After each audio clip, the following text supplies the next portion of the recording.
talk kingdom. He's the one you can lean on. He don't change, he stays the same. Won't find a better reason, no. So come tap in, just listen. And bring a friend, let's spread this vision.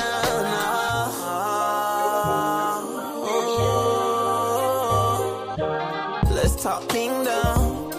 He's the one you can lean on. He don't change, he stays the same. Won't find a better reason, no. So come tap in, just listen. And bring a friend, let's spread this vision.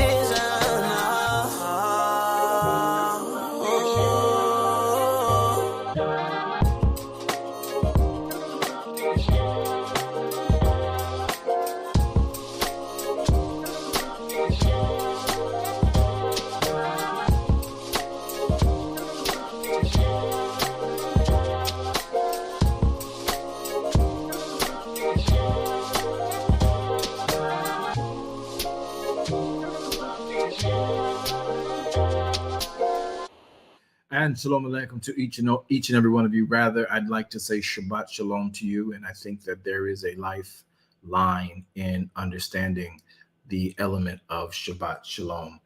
It's a little bit hot where I'm at right now, so you'll probably hear my fan in the background just blowing. I don't know what they call it. Just, I guess you get older, you need to be cooler. So glad to be with you all. It's been a minute since I've been with you all this late, West Coast. We're rocking with y'all. If you're on the West Coast, please make it your business to share the page. You don't really have to share it. It's just something we say, I guess, to meet the protocols of the world. But in any event, we're welcoming you all here tonight. We want to make sure that everybody gets the opportunity to come on and get in. Hey there, Brother Ben and Wille, good to be with you. Dana, how are you today? And as well, Shabbat Shalom. Thank you for the Shabbat Shalom from both of you, both families. And we're grateful for that. Those of you joining us on our Clubhouse line, Shabbat Shalom to you as well. Of course, you all know that if you're here in the programming, you can just hit the heart sign, hit the like sign. Hey, Tangelia. Hey there, Jackie. Good to have you all with us, prophetess and woman of God. We're grateful for you all being with us. Let's take opportunity in this great day of Shabbat to honor him for who he is and why he is. I take seriously the statement that this is the day that Yahweh has made. I will rejoice and be glad in it. The day is an opportunity and a time to refresh, recoup, reset, revive, in many ways, even relive the way we've had our day. And it is not a place for the looky-loos. It is a place for those who live according to Shabbat. And we look forward to the opportunity to make the command a reality in our lives, such as learn what Sabbath is really all about. Tomorrow we'll probably go live within, 2, sometime after the afternoon Eastern Standard Time, around 12-ish, 2-ish, something like that. I'm not certain what time. Whenever I get released from my moment of prayer and rehab. So that's what we're doing here. We're going to be getting into some rehabbing and trusting Yahweh for all things Torah and all things Elohim in that day. Good to have you with us. Minister Phillips, Shabbat Shalom to you. Minister Copeland, Shabbat Shalom to you as well. So let's take the opportunity to get started. If you want a Clubhouse, join in those who would typically be with us on West Coast. If you know them, feel free to tag them in, let them know we're here, we're live. Moderators, you know what to do. And let's just take the floor and run with it from that point. Minister Jackie, I know you're the only mod we got up on Facebook Clubhouse. So if you don't mind, would you bring up our mods and bring invitations to all who are there? UK, Shabbat Shalom to you. I know it's really early where you guys are. You're probably up having breakfast. That's a good thing. Let us pray. Yahweh, we come before you in the mighty and in the matchless name of Yahushua HaMashiach, Savior, King, Hope, Redeemer, Peace, Joy, Strength, Love, Life, everything that you are to us. We're asking you to grace us with your wisdom and show us your purpose and your plan in this day. There is none like you, literally, in all the earth, and we exalt you for who you are in this day. We're asking you to keep us and grace us with your spirit, show us your joy, give us what we need to know today. We first take time to literally repent for our sins, if there are any in the lives of your people. We ask you to grace us with your wisdom.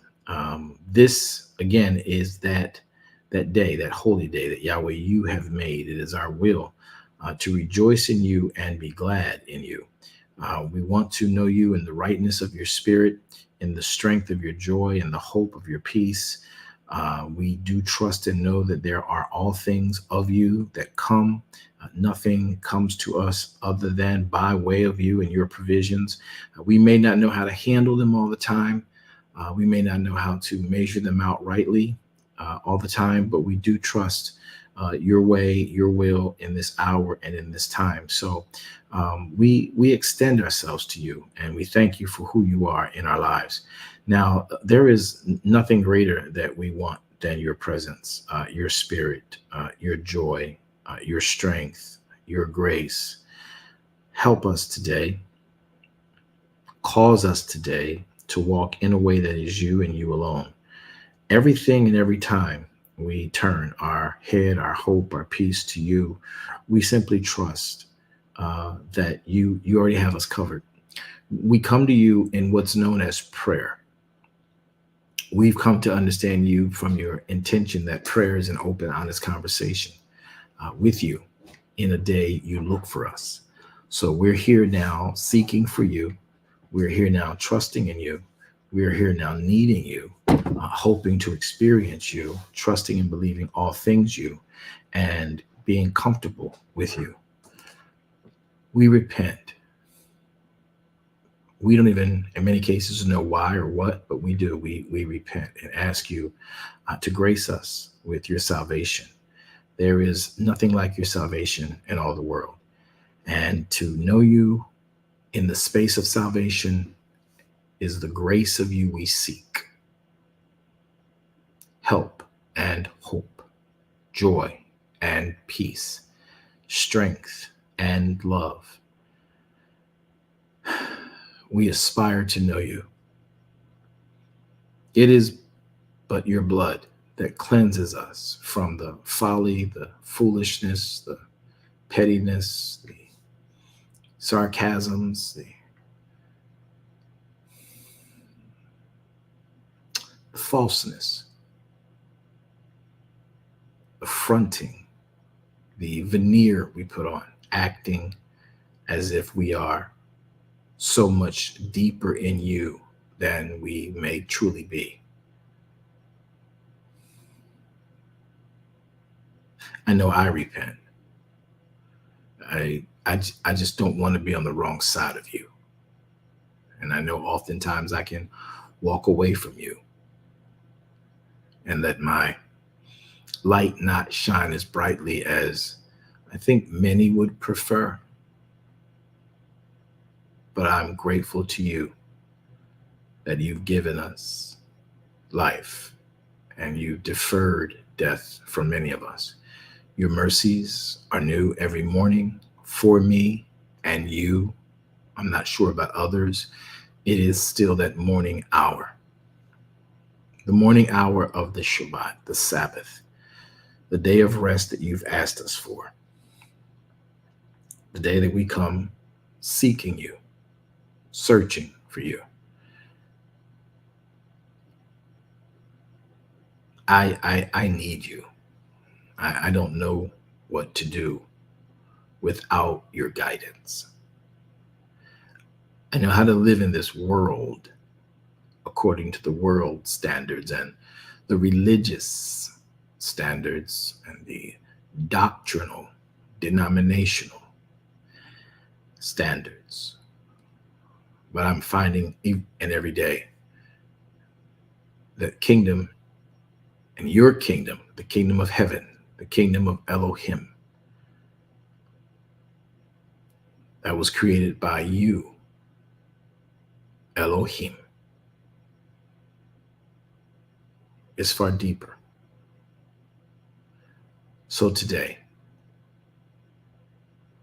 shine the light of your word, Adonai, into our heart. I can't speak for anybody, but shine your light, I pray you. I'm coming to your light to have it shine and shone brightly on anything and everything in me that's not like you. My soul is availed to your presence.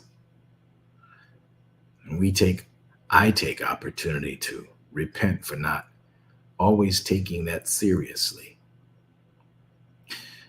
Because we talk about what should be done doesn't mean often, Elohim, we do it. We have the spirit in you that is willing to do it. But then our flesh in us, more times than not, is weak and chooses to do something else contrary.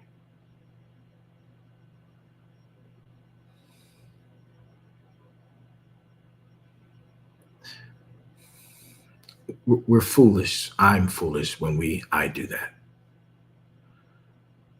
So Elohim, out of sincerity of soul and heart, we welcome you. I welcome you. I believe that these here gathered tonight welcome you into our homes, into our garage, into our living rooms, into our bedrooms, into our den, our laundry room, our vehicles. We welcome you into our applications, our websites, our web pages. We give you the honor of taking the foremost seat in our lives. I do.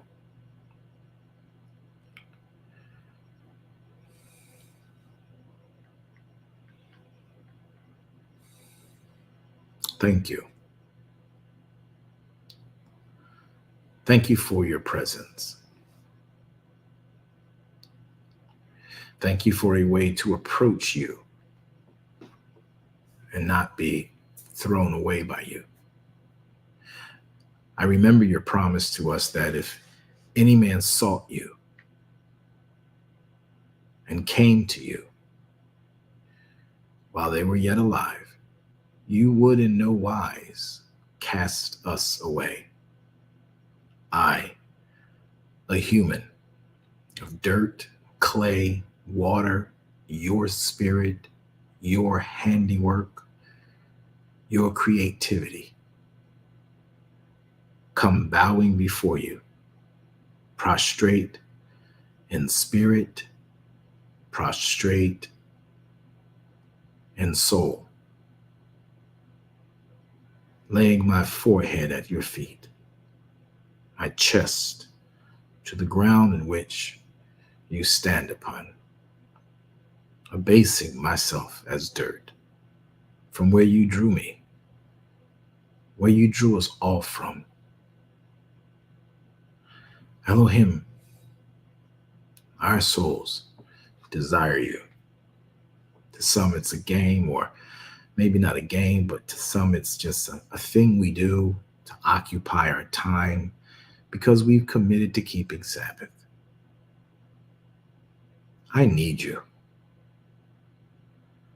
I need you in so many more ways than I can even begin to count.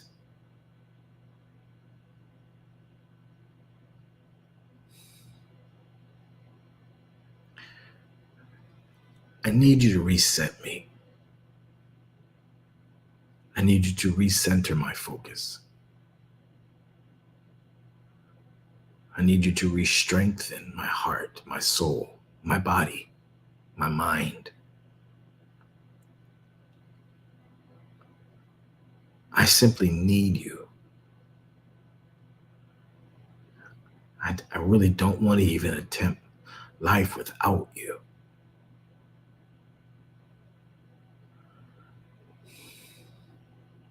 Many have said all have sinned and come short of your glory, and we think sinning is the abstruse things, the uh, egregious things. But Yahweh, sin is simple as judging someone. Some things can be as simple as unforgiveness, even of things that we forgave in the past, but were resurrected in our thought process, like in a day like today, just having a sense of introspection and reminiscence, and then being enraged and angered all over again. Wow. All those thoughts, all those people, all those events, all those things that others have done, but more importantly, that I have done to my own self inflicted pain.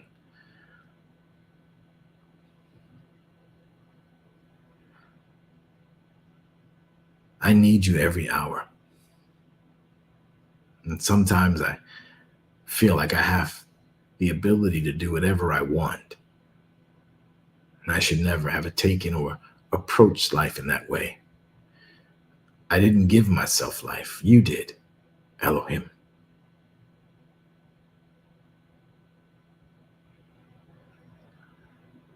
And you left your book, you left your words, you left your instructions, and berated by all the thoughts and intellectual ideas that I could come up with to occupy time that you've given with a purpose I don't always search you out for. All the excuses I can make, the justifications I can give. I no longer want to hide behind them. I just want to be naked before you. Naked we came into this world. If you don't clothe us, our garments will never suffice. Yahweh, you are Elohim. You are Savior. You are King. You are my only hope and peace.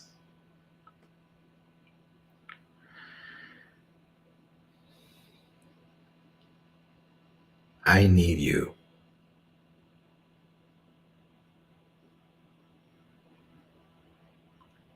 I always wonder, who is man that you, Yahweh, are mindful of humanity? I don't think we yet understand or even know what you want us to do. I didn't give myself life. I didn't beckon my soul into time. I didn't make the earth. I didn't make the heaven. I didn't set a destiny for myself. You did. No matter how many times I teach it and preach it, I know I still fall short of your glory. I fall short of your obedience. I fall short of your compliance. I do know this, that today is the day you made. I'm here willing to be re-strengthened by you, to be retooled by you, to be reset by you, to be rewired by you. More importantly, I pray to be received by you.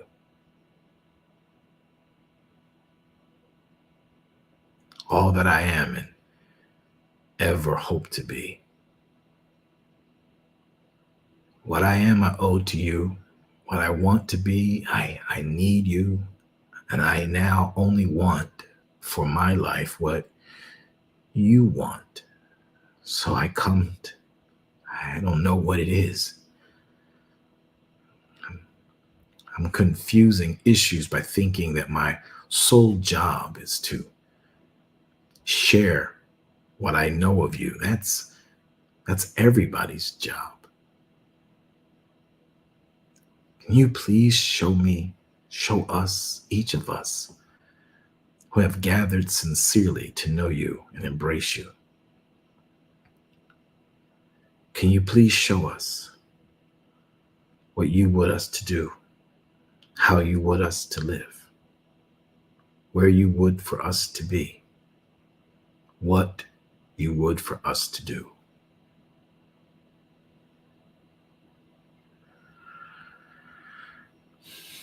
We're an interesting species that you've created. You've given us unique authority, and we've foolishly abandoned, given away, and felt entitled about. Humility, oftentimes, for me, runs right out the door.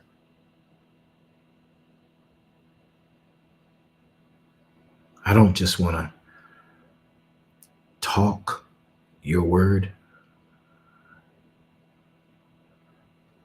I want to experience your word. I want to be able to rightly divide your word.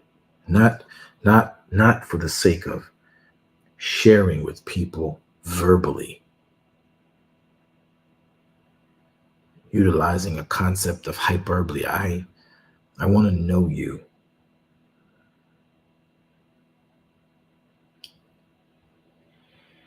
My heart is to ultimately satisfy and please you with the time and the protoplasm and the breath you've given me. I don't do that. I don't do it nearly enough. I admit that. I confess that. And sadly, but happily, I repent of that.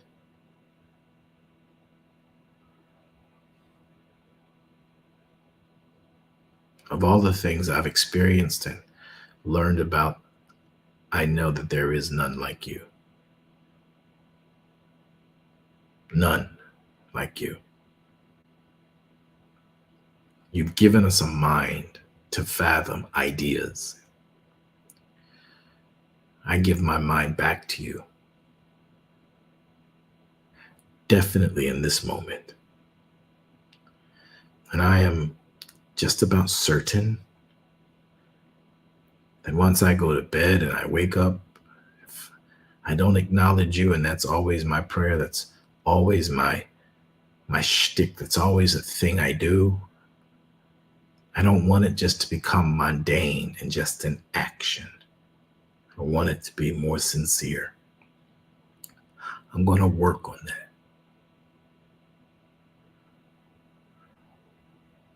I really am going to work on that. But I could really use your help. So I come to you in this day that I am certain, according to your word, you are looking for hearts full of contrition,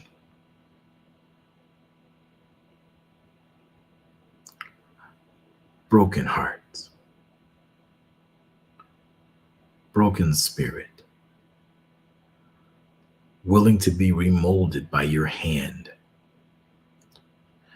I don't know if being reassigned is a real way to put it, but if you can reset my assignment, I promise to look better for it, to listen, hear better the cues.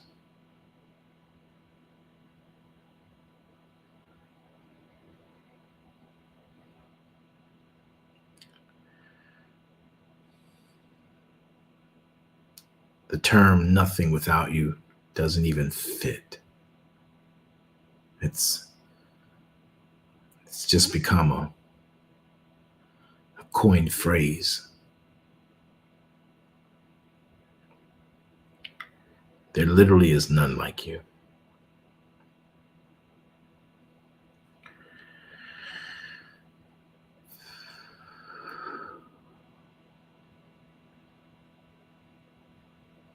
I don't know how long you're going to keep any of us on this planet,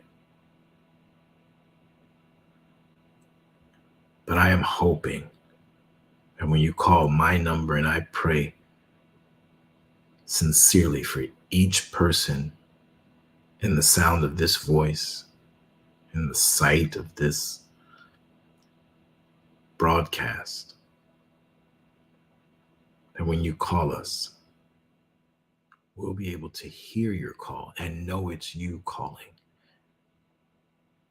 and be in such a place with you that we're glad to have you call us home.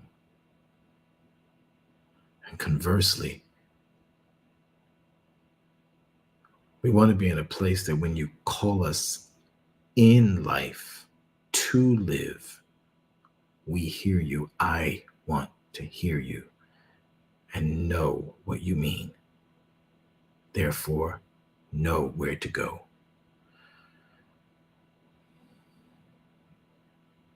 No more charades, no more games of religious veneer.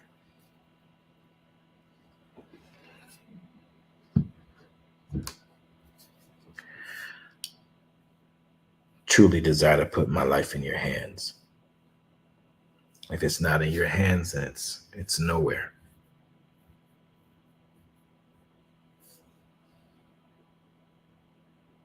This program is all about you.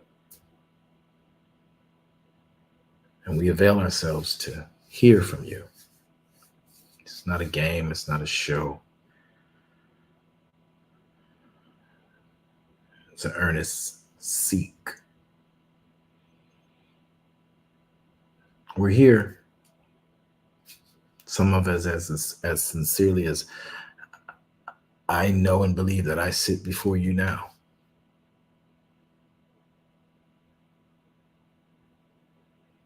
Wanting your guide.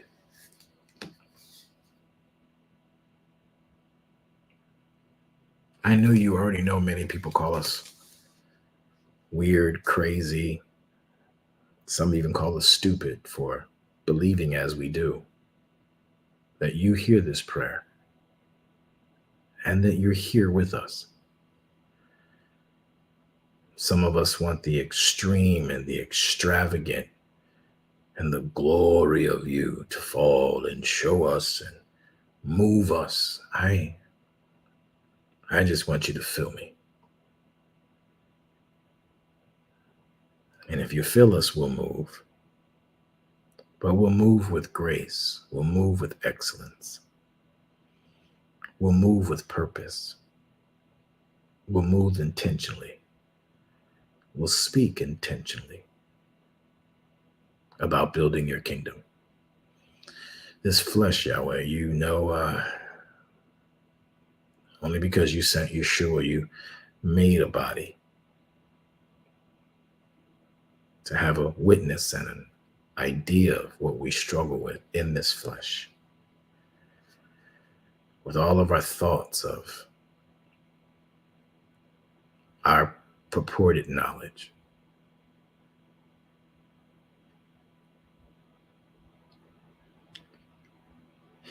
Hear our prayer, Yahweh. Hear our cry to you.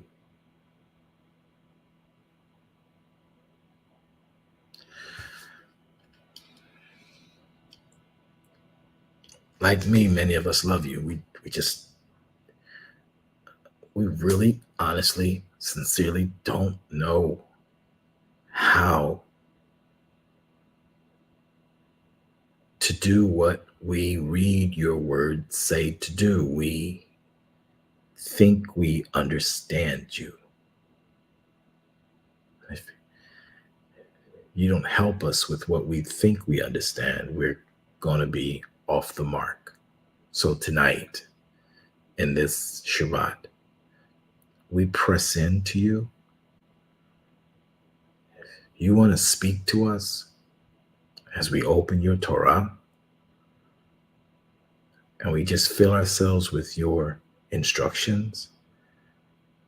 Some witnesses, as your prophets, have been written about, and left for us to view, your apostles, even Messiah's words, which are your words.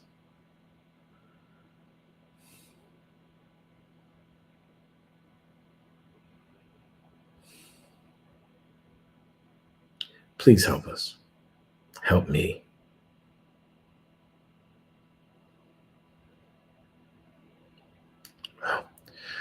We're going to open your writ. We hope that it speaks and sings. It smells so beautiful. Give us the sensing of you, not allowing any spirits, familiar spirits that we've fathomed in our mind you should feel like. Not even the experiences we've had in other spiritual moments that emotionally moved us. We desire the sincerity of your spirit. I do. I know you hear us. I know you hear this prayer.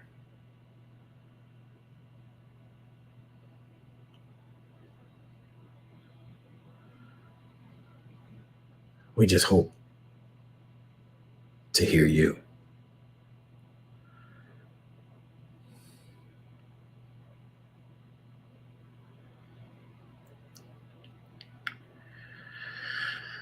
Thank you for Yeshua. And I know he's in your right hand. And I'm grateful he makes intercession for us while we are yet living and breathing your breath.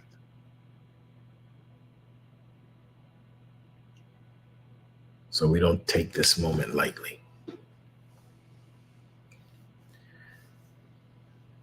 We thank you for sending him to show us how to live pleasing to you, as difficult as this world and our flesh can make it. But even though I say it, I know we don't please you. Not the way you'd prefer. So please teach us. We may forget by the morning. We may forget by the evening. We may forget by time Shabbat is over. But if you'll plant the seed in us, we are confident you will add the increase. So we're open vessels.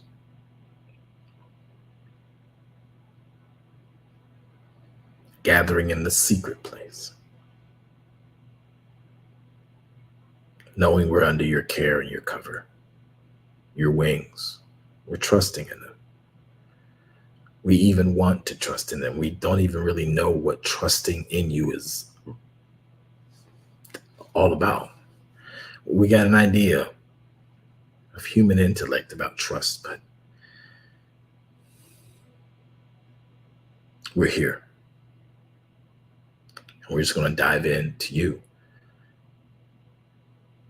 We're going to trust that the deeper we go, that your deep calls unto our deep.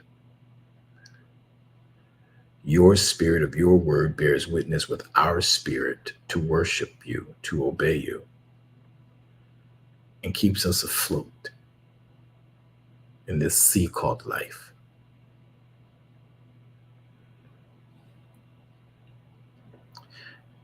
Can you help us with our masks? All of our masquerades. Start with me.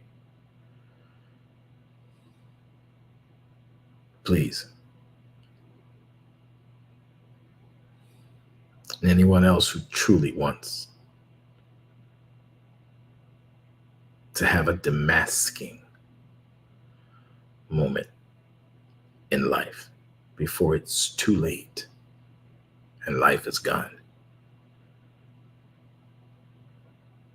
We strive for eternal life.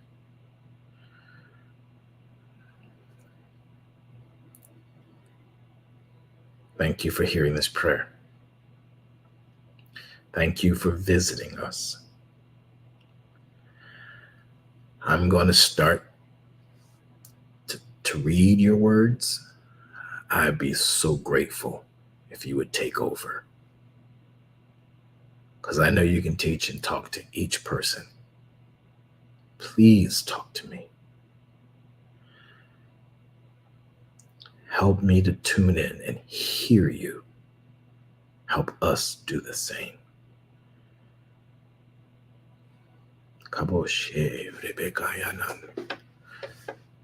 In the name of Yeshua HaMashiach. Many people call him Jesus the Christ. But your salvation in human flesh, we seek a better understanding.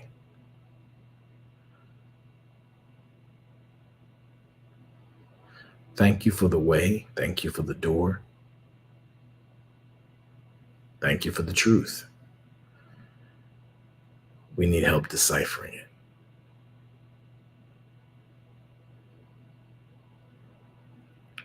I give you my ear before I go to sleep.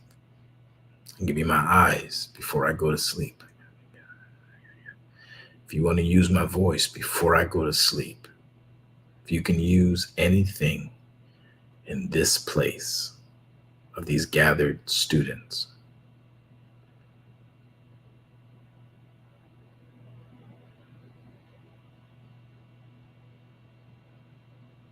and desiring to be servants of you, you can use us. No games, no hype, no show, no exuberant presentations, trying to be deep, trying to be special, trying to be profound, trying to be prolific. We simply want you. So I'm going to start reading about you. I hope you'll give us a path to follow. Your word, we're going to open it. We believe it to be a light unto our pathway. We need it to be a lamp to our feet and the igniter of the light within us that shines upon your kingdom for others to see. We're not here to serve others. We're here to let you do whatever you need to do.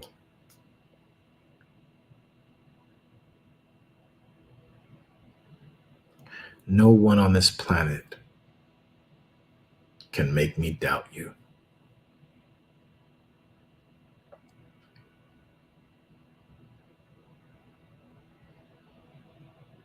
And I know you're here. And I know you're glad we've gathered. But I know you're also curious as to whether we're serious. Well, here we are.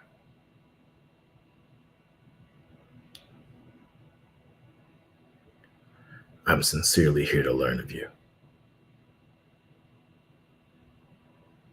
Tear down what I think I know. Rebuild me with what you need me to know. In the name of Yeshua HaMashiach.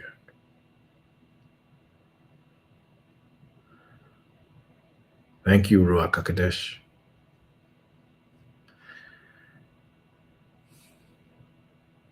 Thank you, Adonai. Thank you, Yahweh. You are my Elohim. And thank you, Yeshua HaMashiach, for granting access. I believe you lived against all the things that say you did not. I believe you died. I believe you rose again. I believe you sit in Elohim's right hand. And I believe you're there now making intercession. I know you're looking at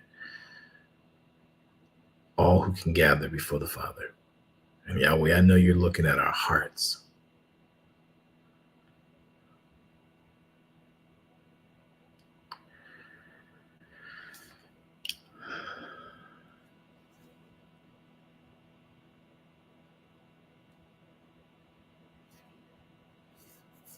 To you be glory, honor, dominion, might, and power, both now and forevermore. In the name of Yeshua HaMashiach. Amen.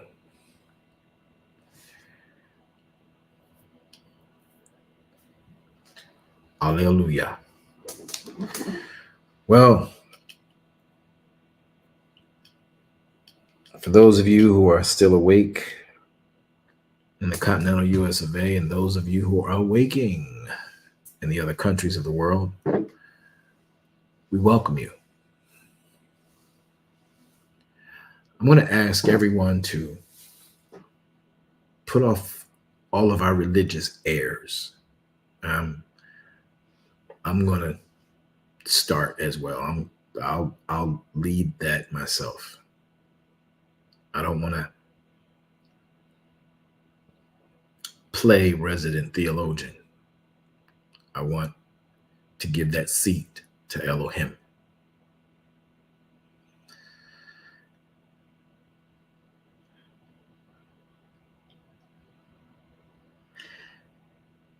Many have asked, how do you Sabbath? What's it really all about? We don't have time to be praying as long as you prayed and talking as long as you've talked and pulling on our emotional strings. But for those like me who believe we know, and those like some who don't know but are willing to know, but maybe you're in a rush, the Sabbath is not a day of rushing. Sabbath is a day of resting. Sabbath is a day of learning what we say we're convicted of. And I can't talk about you. I'm not perfect. You're not going to convince me you are either, but I'm not going to judge anyone. I'm going to judge me. And in the scope of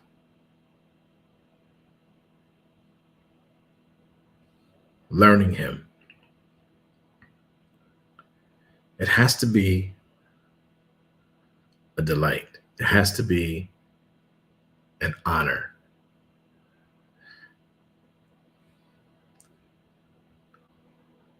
Many of us haven't even come into Sabbath correctly.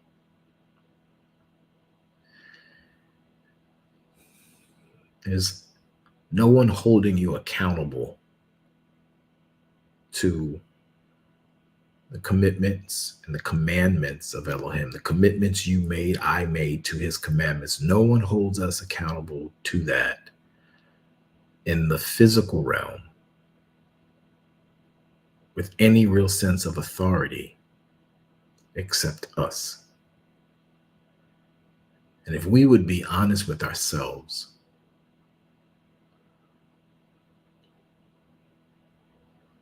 we can say we make effort. I know I do. Some days I think I nail it. Other days I know I don't. And I can also justify not.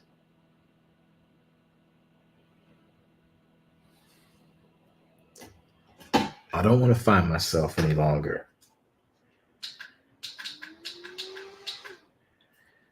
in a place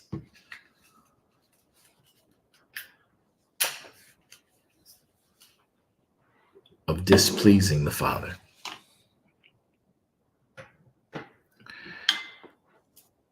Sometimes we can talk a good game and convince people. And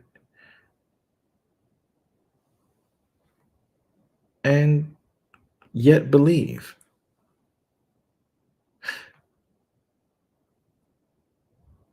But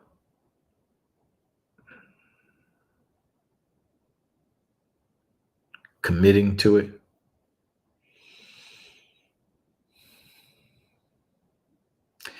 while not looking for the blessings of it. That's the thing.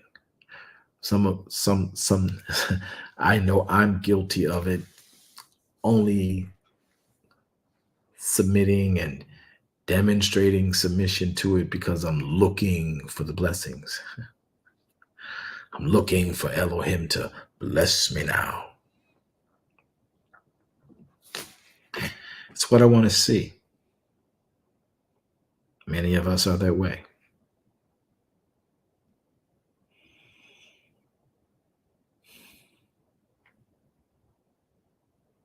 We only do it because we want the blessings of Elohim. And not that we should not want the blessings of Elohim,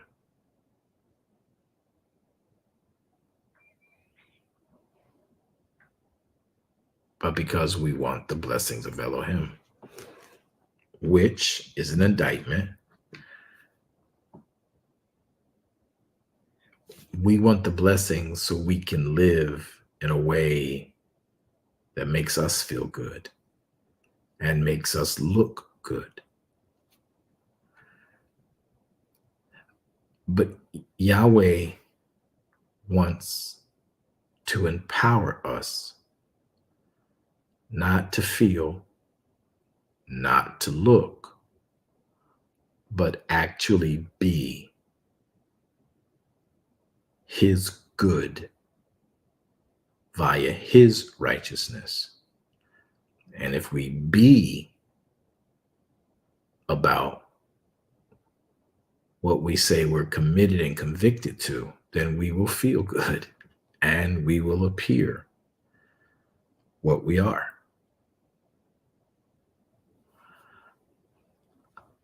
I'm the first to call cap and hypocrisy on my own life in a lot of ways. And like Isaiah said in the beginning of his book,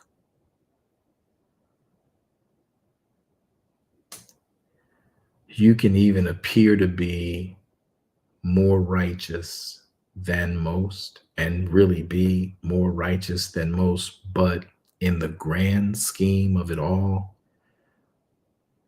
when your righteousness exuded exceeds the righteousness maybe of the peers and colleagues around you, you may get invited into a place spiritually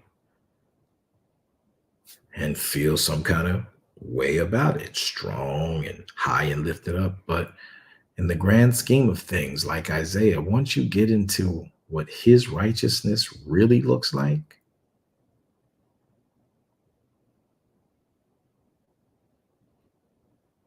you realize your version of righteousness is but filthy rags. That's the way Isaiah said it. And I can say I concur with it. So many people say, well, why you get down on yourself? No, it's not getting down. It's just understanding how far down from his righteousness our best righteousness can be. And the only way to clear the fog and the smog of that is to do something that is very difficult in our human experience of life, and that is to commit solely to it. People will tell you all day, oh, you can do it, you can do it. Yes, you can do it.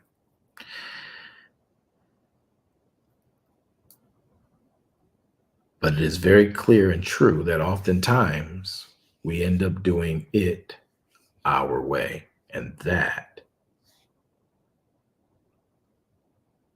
is a bigger issue than we're willing to admit. Our way never matches his.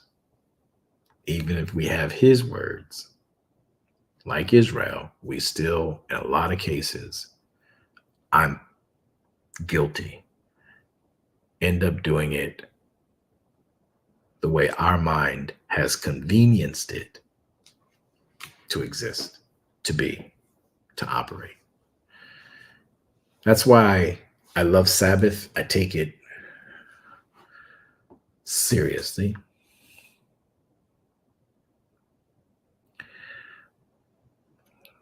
Don't mean I still do it right. Sometimes you don't want to have the word check you.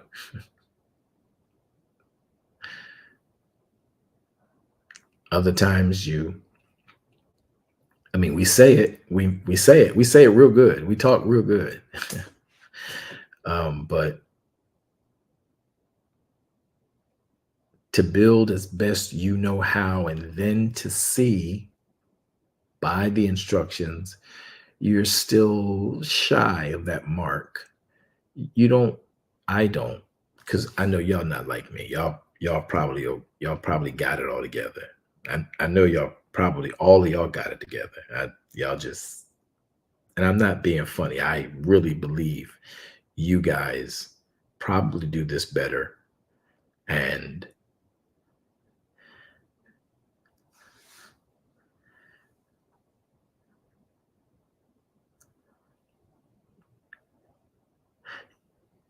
we want to be perfectionists. We want to be nailing it. We want to be right on about it. But if we be real with ourselves, and I'm not trying to bring anybody into condemnation, there is therefore now no condemnation to them that are in Yeshua HaMashiach. None, none, none, none. And don't let anybody drag you into condemnation because they have a religious view of how you should work, operate, be, or look. But if I look at myself in the mirror, and that mirror is the word of Elohim, I fall drastically short. Look good to everybody else. And maybe some of us are inspirations to others. And it's not a bad thing. It's not anything to shake a stick at and, act down or sad about, because it's a real thing. But those of us really persevering, and I know all of you are, we can sometimes let our minds make us think we're never going to make it. We're never going to hit that mark. It's not that we'll never hit it. It's that we got to be committed to it. If you understand what I'm saying, just type in compliance is everything.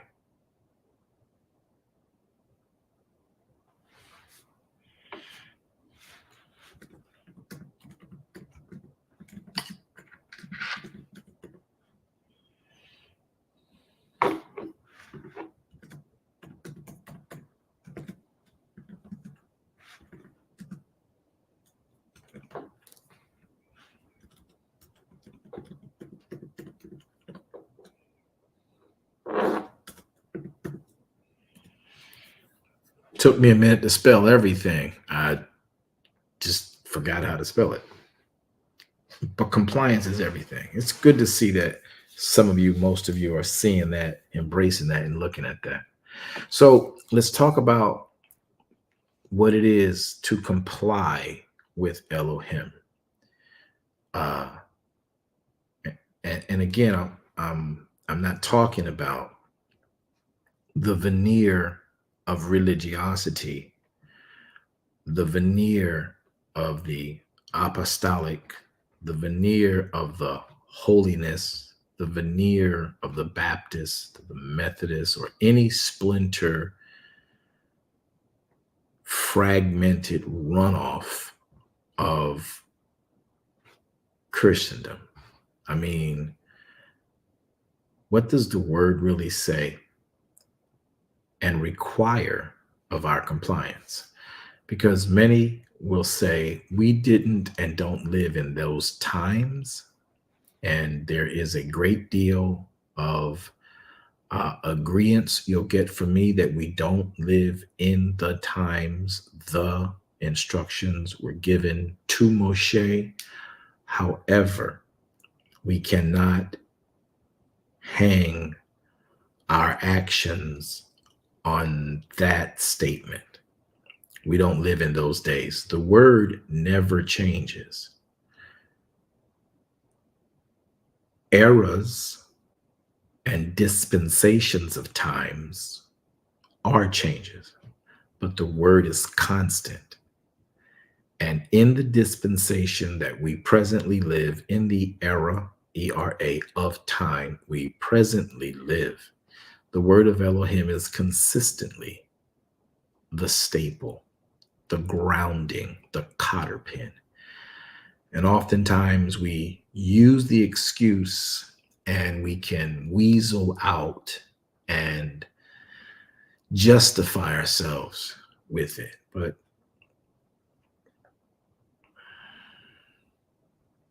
to love him is to know him.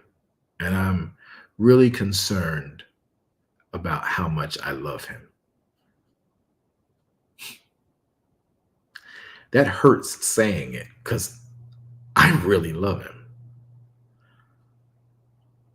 But then I read about him and I'm like, do you really? And some of the stuff I read, I'm like, I gotta, how can I do that? So that's why we come into Sabbath study and we talk like we talk. And now we're going to read like we read. So, how do we Sabbath? What's important about Sabbath? And what do you do in Sabbath? So, let's set ground rules. Many of you have been studying with me and for years, and we are going to study. I'm not teaching y'all tonight. We are going to study together. I'm going to go digging for ways to Sabbath rightly, and you're going to see nuggets, you're going to see gems, you're going to see jewels. Put them in your pocket, share them with us all if you have them. But let's excavate the landscape of time that we're in and use the tools of excavation called the Torah so we can dig deeper and dig better and extract what we need to please him. And we're all at different levels. Some of us been in this field a long time. Some of us are new to the field. And those new to the field are going to find stuff topically. And some of us who are deeper have already experienced those topicals and are like, yeah, great, no biggie. But let's celebrate every find that makes us want to change our mind about our level of commitment to Elohim for the purpose of pleasing him. So let's get in. How do we Sabbath? For those of you on Clubhouse, I'm going to put up a tile here that gives us a few of the things that we can begin our journey. There are many, many, many more. So I'm going to just put up a few of them and we're going to sort of kind of just read them, get into them, and let Elohim get the glory out of it. How do you Shabbat? What is Shabbat all about? Well, all of us have erred in this, and all of us have been successful in this. Today, we want to strive and press toward the mark of the prize of the higher calling, not the one we've been floating on and surfing on, that is in being the word, Yeshua HaMashiach. So how do we Sabbath? What are the instructions for said? So let's just get into it. I'll pick up the Bible. I'll put my Bible on screen for you to see and for you to read. You should have your own Bible too. You're not going to depend on mine. You need yours, and you can see it and read it as I read it. If you want to share, just come off mic if you're on Clubhouse, say your name loud. Our moderators, or I will pick it up and give you space to say or share. Now, mind you, when that's done, whatever is said, we're going to vet it through the word. We are going to do that. I'm not telling anybody they're right and telling anybody they're wrong. We're going to let the word determine what we've said, right or wrong. There must be 2 or 3 witnesses of what we're thinking, idealizing. That's how we confirm it. All right. So let's get into the writ. Let's go now to Genesis chapter 2. The first place we go to is Genesis chapter 2, verse 1 and 3. And to appreciate it, we may have to go back into Genesis 1. So, how do you Sabbath? What is Sabbath all about? It's not a quick answer. I will say this just to give a preface. Sabbath is not about you sitting in your home or for that matter, going to church. That's not what Sabbath is about. Sabbath is about resting in Him, not in a place He let you or me borrow His name to put on, meaning our churches, our gathering places. That's not what the seventh day Sabbath is about.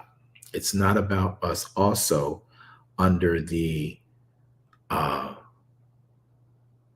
commonly stated statements of other faith systems that would say you can't do this on Sabbath, you can't do that on Sabbath, you can't do the other on Sabbath. We're going to find out what Sabbath keeping is really all about.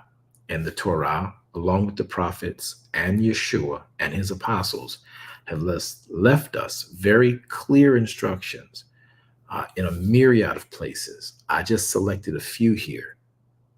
And they seem to run a very general theme that we can all grasp, and then you can study. And if you find other places that confirm these things, 2 or 3 witnesses, I want you to share them.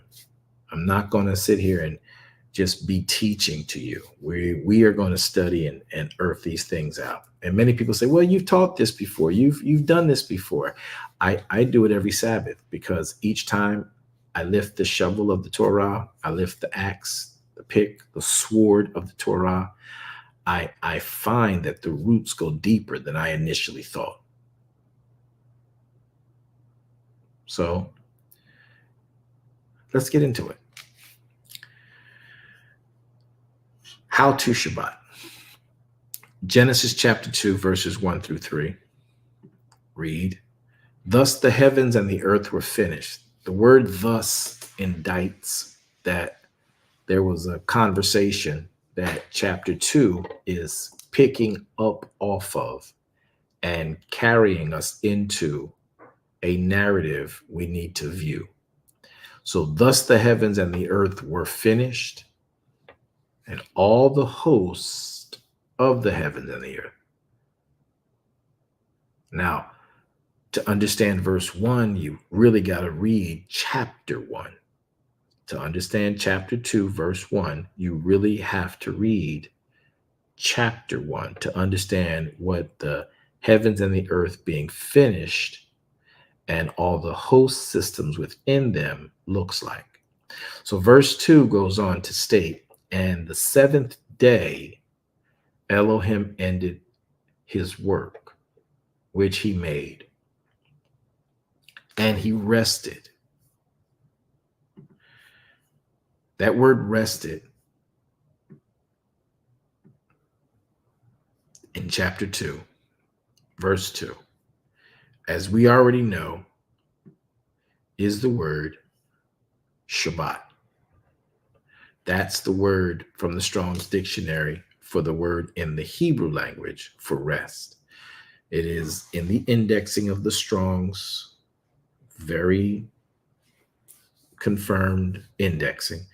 It is the Hebrew word 7673, and its pronunciation is Shabbat. The primitive root for Shabbat is to rest. It's a repose. For example, to desist from exertion. And it is used in many implications and implied in many ways, specifically, causatively, and figuratively, to cause to let, to make, to cease. It also can mean to celebrate, cause to make, something to fail, maybe your exertion of energy. Shabbat means to keep Sabbath, to suffer, to be lacking in the field of exerting a certain type of energy. It means to leave something or to put something away or to put something down, like work. It means to make, to rest, still, take away, rid.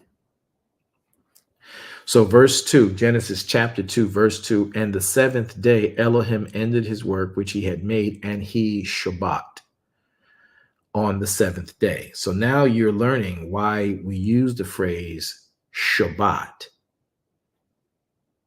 And the phrase is a greeting, Shabbat Shalom.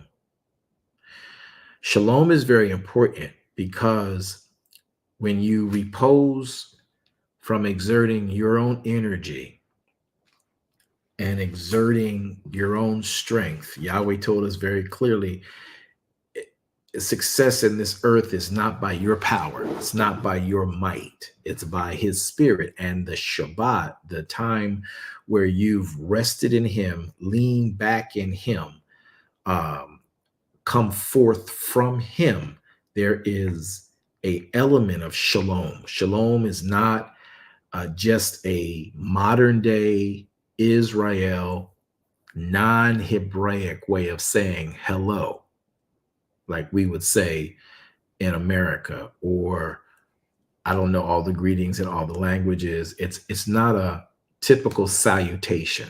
It's not a typical greeting.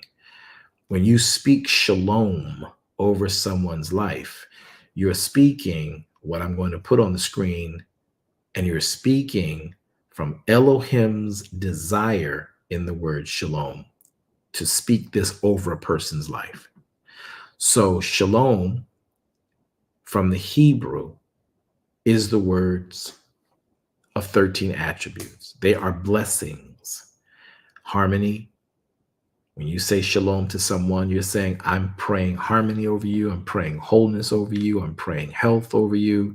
I'm praying soundness of mind over you. I'm praying completeness. I'm praying fullness. I'm praying rest for your soul. I'm praying wealth over you. I'm praying safety over you. I'm praying tranquility over you. I'm praying and agreeing with prosperity for you. I'm praying and agreeing for perfectedness in you. I'm praying and believing for welfare of your being. So the phrase shalom is 13 attributes or empowerments, endowments on your life, on your soul, on your spirit, on your man, on your psyche.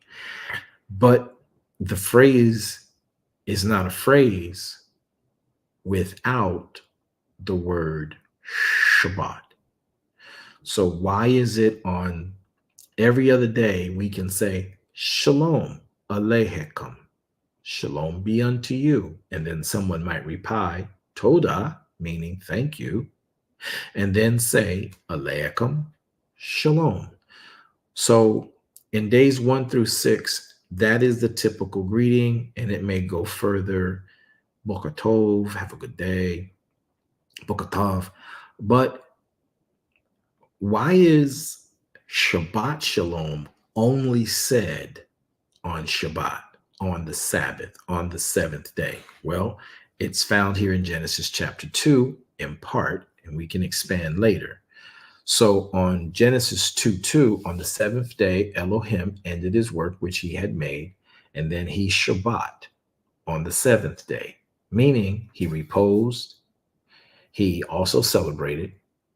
He also caused to fail doing work. He also left work. He also caused himself to be lacking in work. He caused himself to put away and put down work, but he made himself to rest, to rid himself of work. He made himself to be still, and he made himself to take away a work and an exertion of energy that would distract from the 13 attributes of shalom.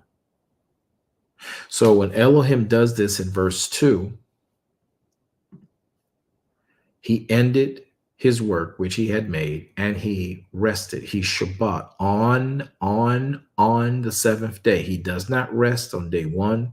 He does not rest anywhere in between up until day 6. He only Shabbats on the seventh day from all of his work which he had made. He reposes, he desists from exertion on the seventh day. That is Shabbat.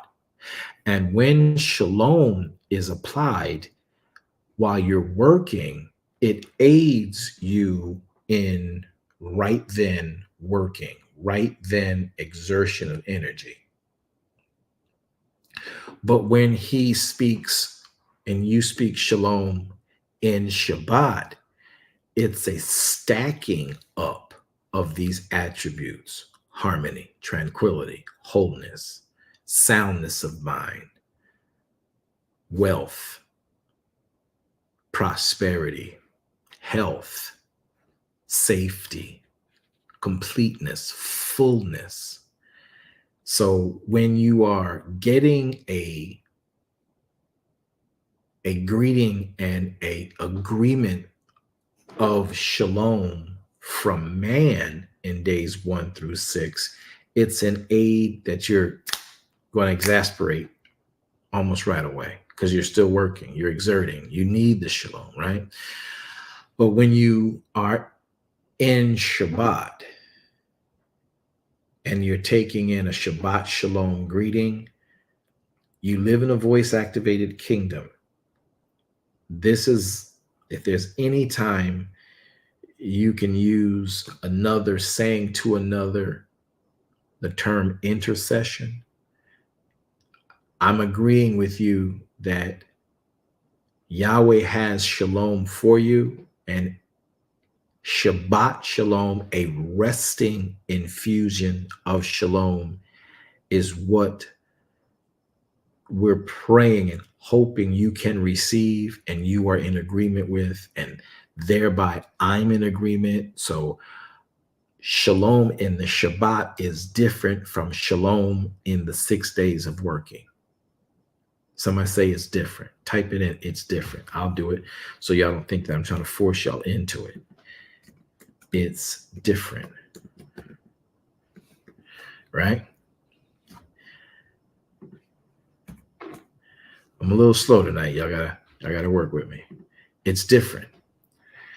And a Shabbat shalom versus a shalom aleichem in the days 1 through 6, because there's no other time you say Shabbat shalom except in the Sabbath day. And the Sabbath day, according to verse number 1 and 2, verse 2 specifically, the Sabbath day is the seventh day. Verse 2, on the seventh day, Elohim ended his work which he made, and he Shabbat on the seventh day. He does not Shabbat. He does not Shabbat on day 1. He does not Shabbat on day 2. He does not Shabbat on day 3, 4, 5, or 6. He does not rest on those days.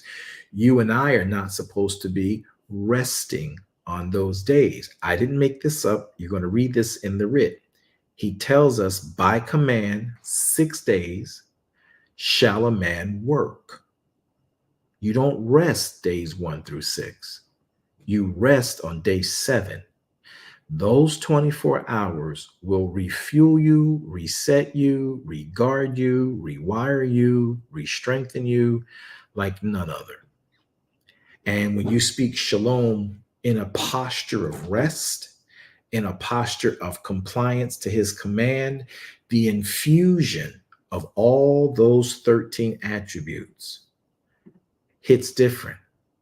You'll find yourself more harmonic with anybody and everything around you. You'll feel more holistic. You'll feel the health coming on you better. You understand and have a sound mind. All of these attributes, rest of soul, wealth, safety, tranquility, prosperity, perfectedness, welfare of being, all of these spoken in the one word shalom on the one day Shabbat, they infuse differently. You are actually affecting the fiber and the core of your being. As opposed to while working and not resting, someone greeting you with the shalom.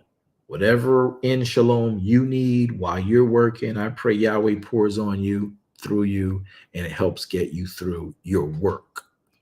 But Shabbat shalom means sit down, take this in, let it become you. And every day you sit in Shabbat, every day you sit in the seventh day, watch this, because in the seventh day, you're sitting with him.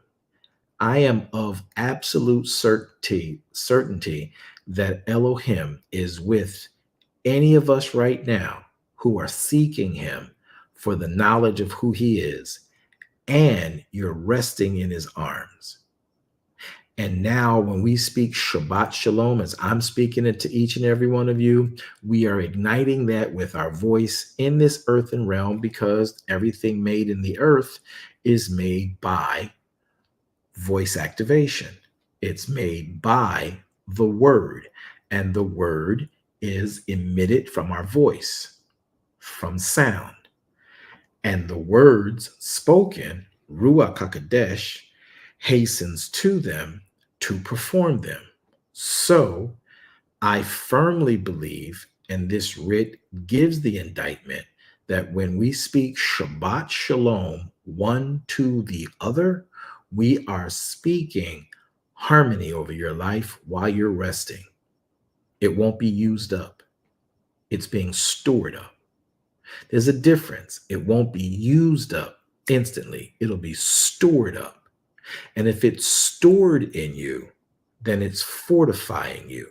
And then when you go to work in days 1 through 6, someone says shalom to you, aleichem, you're now using that, but you're not taking away from the core and the fiber and the storage of shalom. So wealth, health, prosperity, completeness, safety, i.e., salvation, soundness of mind, welfare of being, rest for your soul is a greater attaining and attainable and maintainable scenario. Now, y'all be like, well, not y'all, but people can be like, oh, that's just trying to be deep. No, it is not trying to be deep. It is deep, and deep calls to deep. I'm feeling pretty deep right now, and I'm going to speak from a deep place into your lives, and I pray you will return that into mine, or whoever is seeking Elohim like we are seeking Elohim, and I pray you are speaking Shabbat Shalom into a resting soul in Elohim, fortifying that person. And you're like, come on, what is all of that? Whatever. Words are in fact power filled. And when spoken with an intent, demonstrate and create a particular thing. Out of love and the buildup of you, I speak Shabbat Shalom. I speak the shalom that is found only in the Shabbat over your lives. Now, people call me crazy, but I know I'm not.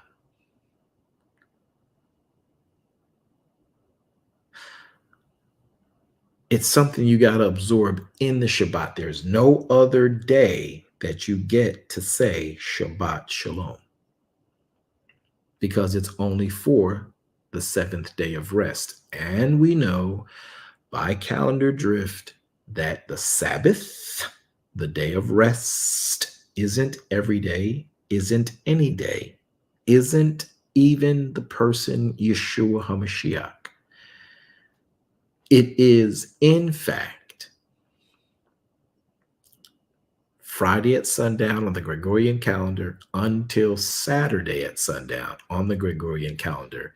And those 24 hours for the recipient are days you are to rest in his word. And when greeted with and receiving of the actual blessing that is audibly expressed, shalom, Shabbat shalom, it is literally something that fortifies a person.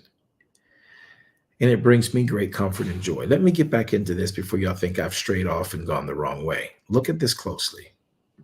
Verse number 1 again. Genesis 2:1. The heavens and the earth were finished, all the host of them. And on the seventh day, not day 1, not day 6, the seventh day, Elohim ended his work, and Elohim rested, Shabbat, on the seventh day from all of his work which he had made. Now, here's what's more important. Not only is shalom a saturated endowment, verse 3 says, Elohim baraked, he blessed day 7. Not day 1. He didn't bless day 1. He didn't bless day 2. He didn't bless day 3. He didn't bless day 4. He didn't bless day 5, but he blessed specifically and intentionally day 7. And he sanctified day 7. Because in that day, he's resting. He's in Shabbat. He's in repose. He's in a desist like you and I should be from all of our work. And we're only working in that day because it's a day that Yahweh wants us to work. It's a day that Yahweh asks us to work. It's a day that Yahweh has given us an assignment to work. Remember, he made man to till the ground days 1 through 6. Now, to understand Genesis 2, 1 through 3, you really do yourself justice going back and reading chapter 1, if only to understand what day 7 is all about. Nowhere in chapter 1 or anywhere else in the Bible does Elohim bless a day 1 through 6. Now, people say, well, yes, he did. He blessed day 5. No, he didn't bless day 5. Yeah, he blessed day 6 when he blessed man. No, he blessed man in day 6. He blessed the creatures in the sea he made on day 5. But he did not bless the day 5. He did not bless the day 6. He did not bless the day 4, 3, 2, or 1. He blessed elements in them, particularly and notably day 5, the beasts of the sea and the beasts of the earth. And then he blessed the day 7. Nowhere in the writ does it say he blessed any other day but day number 7. That is an extraction of, unfortunately, a buried or not extracted truth of an endowing. When you come into day 7, there is this thing that the world is sort of kind of in a craze about called grounding, right? And I'm feeling it, you know. I love going to the beach, taking my shoes off and putting my feet in the dirt, in the sand, in the clay, in the mud. There is something soothing and comfortable about it. I love sitting on the grass under a tree. We don't like the bugs. We don't like the ants. We don't like the geckos. We don't like the creatures. We don't like the rodents. We don't like the serpents that come out. But to be in contact with the earth, the dirt, which is basically all we are. We're dirt. That's all we are. We're dirt made by the hand and the creative power of Elohim. And then he put breath in our body. Man becomes a living soul. So when we understand that Sabbath in its inception is a recharging station.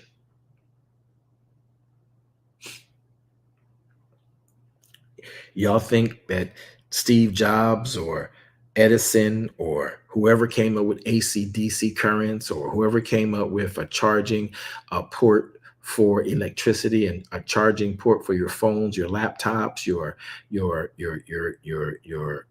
non-hard-lined items just came up with that? No, we're made in his image. So Sabbath is if I can be respectful and not disregard what Sabbath is for us, Sabbath is the day 7 is a plug-in. It is a grounding moment which will reinfuse you, recharge you, reset you, rewire you from whatever work did to you in the 6 days. You are charged to work. You get recharged in day 7. Stop work, disconnect from the world, sit in the Father's arms, whose arms you come from as a created being called humanity. Now, before you think I'm getting deep into, science and all that, I'm not. I'm just telling you what the writ indicts. The 7th day is a charging port, and you are, and I, in Sabbath 7th day compliance, we're not to be at church playing the bass, playing the drums, exerting all that energy, preaching, tearing up the floor, screaming at folk. That's exertion of energy that is non-compliant to Sabbath. We are not to be ushering and standing on our feet and making sure everybody gets here, and in the cars and garage and parking and the valet and the annex building making food while the church is going on. All that work on what we have typically made in a general broad stroke throughout Christendom an effort at Sabbath worship. The Jews did not go to the temple, and Moshe did not go to the tabernacle on day 7. What? Exactly. I'll tell you that in Exodus chapter 16. He'll tell you that. I'm not going to tell you. We're going to go over there and dig a little bit, right? But if you understand how Elohim made the earth and charged us about the earth, you will see that he did not cause for us to work in day 7, specifically day 7.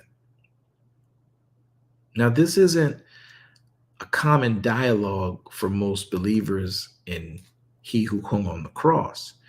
It is not a hard sell, but it is not something we've been learned. It's not something we've been taught, because all we were taught was Jesus, Jesus, Jesus. And the sad part is that Jesus, Yeshua, kept telling us, I didn't come to do my own will. I came to do the Father's will. So if the Father rested on day 7, don't you think Yeshua rested on day 7? Because that's the Father's command.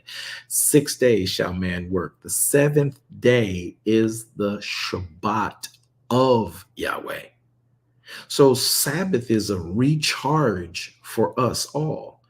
It helps us to get our mind right from all the drama and chaos and mayhem and madness and nefariousness and clandestine entities and all the things going on around us that are external of us, but literally can impale us and drag us into their drama. If you want to start being drama free, start disconnecting on day 7. You'll learn how to allow certain things to be able to affect you, and you'll learn better how to not let everything affect you. I'm learning that for real, in real time. Now, this isn't popular, but that's what happens in day 7. That's what he does for us in the 7th day. Look at the writ. I didn't make it up. Let me read it again. Let us read it again. Genesis 2, verse 1. My Bible's on the screen for those of you who are viewing. Thus the heavens and the earth were finished, all the host of them. And the 7th day Elohim ended his work which he made, and he rested, not on day 1 or 6, not on day 2 or 4, not on day 3 or 5. He rested only on the 7th day. Verse 3, and then he blessed specifically the 7th day. Now that word blessed, let's look at it in the Hebrew. Look on the screen, look on the screen, look on the screen, look on the screen. If you're on VWJ Ministries on YouTube, or if you're on VWJ Ministries on Facebook, my Bible is up on the screen for you to see it. The actual definition for the word blessed in the Hebrew intention is the word H1288. You can find it in the Strong's Index there. And that word blessed is the word baraked, right? So barak means, as a primitive root, it means to kneel. So if you're kneeling, you're not working, right? Right? So it means to kneel, and by implication, to bless God as an act of adoration. So blessed and blessing God means that we kneel down to him, and as an act of adoration, we proclaim homage to him, right? But look at what it also says under the word barak in the Strong's definition. It says it means to kneel, by implication to bless God as an act of adoration. So that's the human kneeling down to Elohim, adoring him, right? But it also says, and vice versa, Elohim kneeling down to man as a benefit to man. Whew. It also means, by euphemism, it could mean to curse. That's the reverse side of that coin. But typically, and in this case, it was not to curse the day, it was to bless the day. Watch this. Abundantly. It was to bless the day altogether. It was to bless the day at all points. It could also mean blasphemy, but these are one of the very few times that coin is flipped, and that can be a part of that coin, balance and everything, right? But the word bless, the word barak, means to congratulate. It could also mean to curse, but it also means to greatly, abundantly, indeed, to kneel down, meaning to give attention to praise, to salute, right? To be still and to be thankful, or to thank. So in verse number 3, if you read the writ rightly, according to the Hebrew that it was written in and not the English you and I are reading it in, it means that Elohim baraked the seventh day. He baraked the day of rest. He did not barak days 1 through 6. He does not barak the days of work. Verse 3 then says, Elohim baraked the seventh day, and he sanctified it. It meaning the seventh day. So when he sanctified, look at the word sanctified in the Hebrew. That word sanctified, which we think we know, is H6942. Hebrews in the Strong's Index, H6942. Here is the pronunciation of the word sanctified. It is the word kodesh. Kodesh, in its primitive root, means to make, to pronounce, or to observe something as clean, whether it be ceremonially or morally. The word Kodesh means to appoint something, to bid something, to consecrate something, to dedicate something. On the flip side, it could mean to defile something. But back on the other side, it means to hallow something, to be or to keep something as holy. Be it holier, to make a holy place, to keep, to proclaim, to prepare, to purify, to sanctify, to be sanctified, to sanctify one, to sanctify one's self. Watch this. Holy, like all together.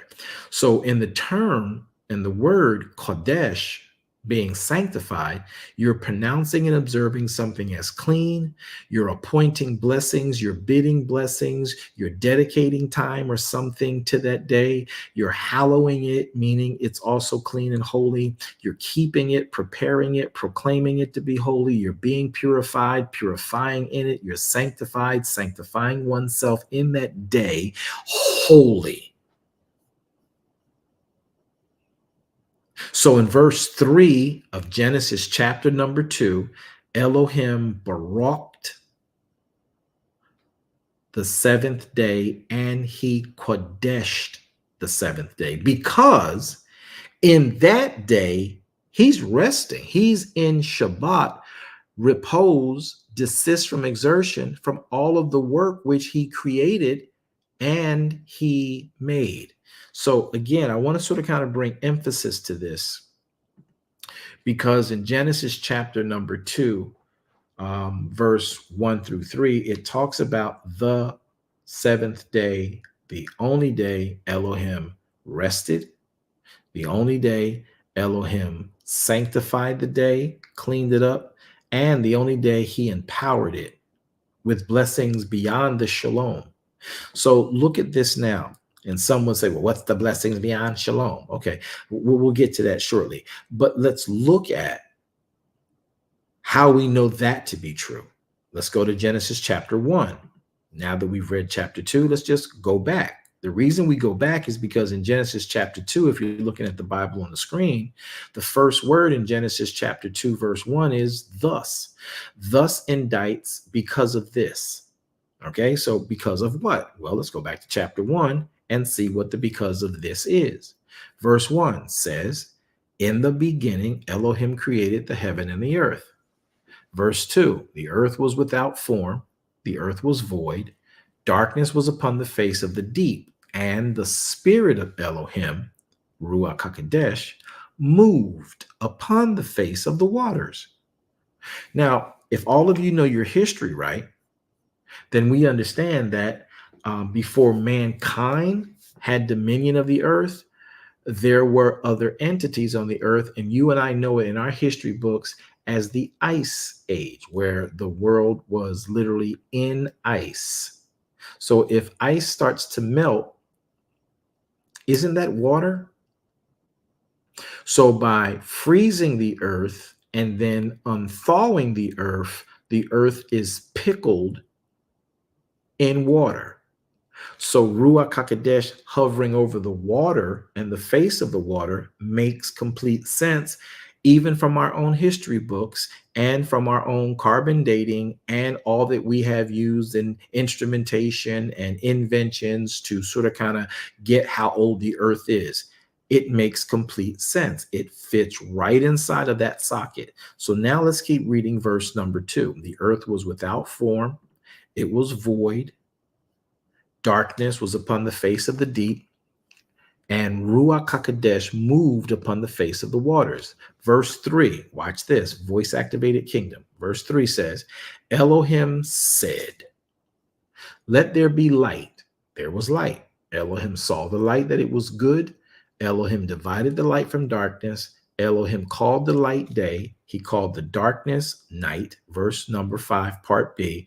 And the evening and the morning were the first day. Now, does he bless the day, y'all? Can anybody tell me if he blessed that day? Does he bless that day? No, he does not. No, he does not. But he calls that the first day, right? He sets order in that day, right? Verse 6 goes on to say, and Elohim said, let there be a firmament in the midst of the waters. Let the waters divide, let it divide the waters from the waters. This is what you and I breathe. This is the air we breathe, right? The firmament is the air we breathe. He says, let that firmament that will be now in the middle of the waters divide the waters from the waters. Verse 7, Elohim then made the firmament, and he divided the waters which were under the firmament, because there's waters above the firmament. So he divided the waters under the firmament from the waters which were above the firmament. And so it was. Elohim called the firmament heaven, and the evening and the morning were the second day. Does he bless the second day, y'all? No. No, he doesn't. But he does set order in the second day. Verse 9, Elohim said, let the waters that are under the heaven be gathered together unto one place. Let the dry land appear. And it was so. Verse 10, Elohim then called the dry land earth, and the gathering together of the waters Elohim called seas. Elohim saw that it was good. Elohim then said, verse 11, let the earth bring forth grass, herb yielding seed, and fruit trees yielding fruit after its kind, whose seed is in itself, and let that happen upon the earth, now that I've drawn back the waters into pockets called sea.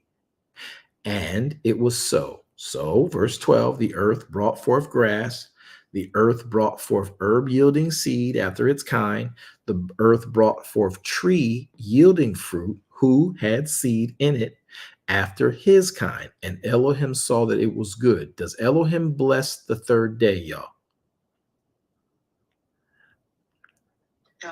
No. But he set order in the dirt. But he sets order in day 3. Verse 13, and the evening and the morning were the third day. Verse 14, Elohim then said, let there be lights in the firmament, which is in the heavens. And I want the lights to divide the daytime from the nighttime. And also let the lights in the heavens, watch this, let them be for signs, and let them be for seasons, and let them be for the identifying of days and years.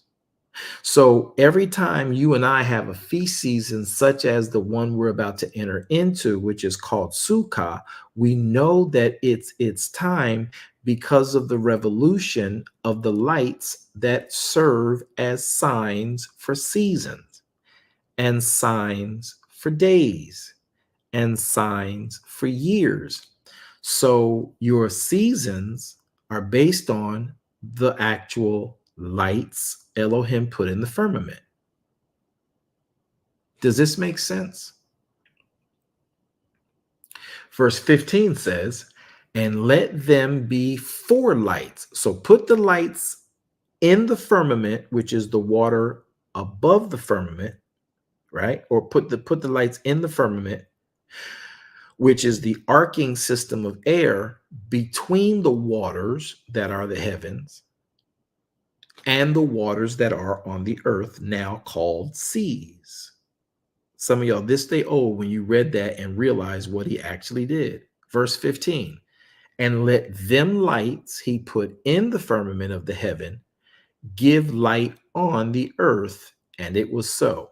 So, verse 16 says, Elohim made 2 great lights. The greater light ruled the day, the lesser light to rule the night. He also made stars. Verse 17, Elohim set them in the firmament of the heaven to give light on the earth and to rule over the days. That's why you have a sundial that's effective.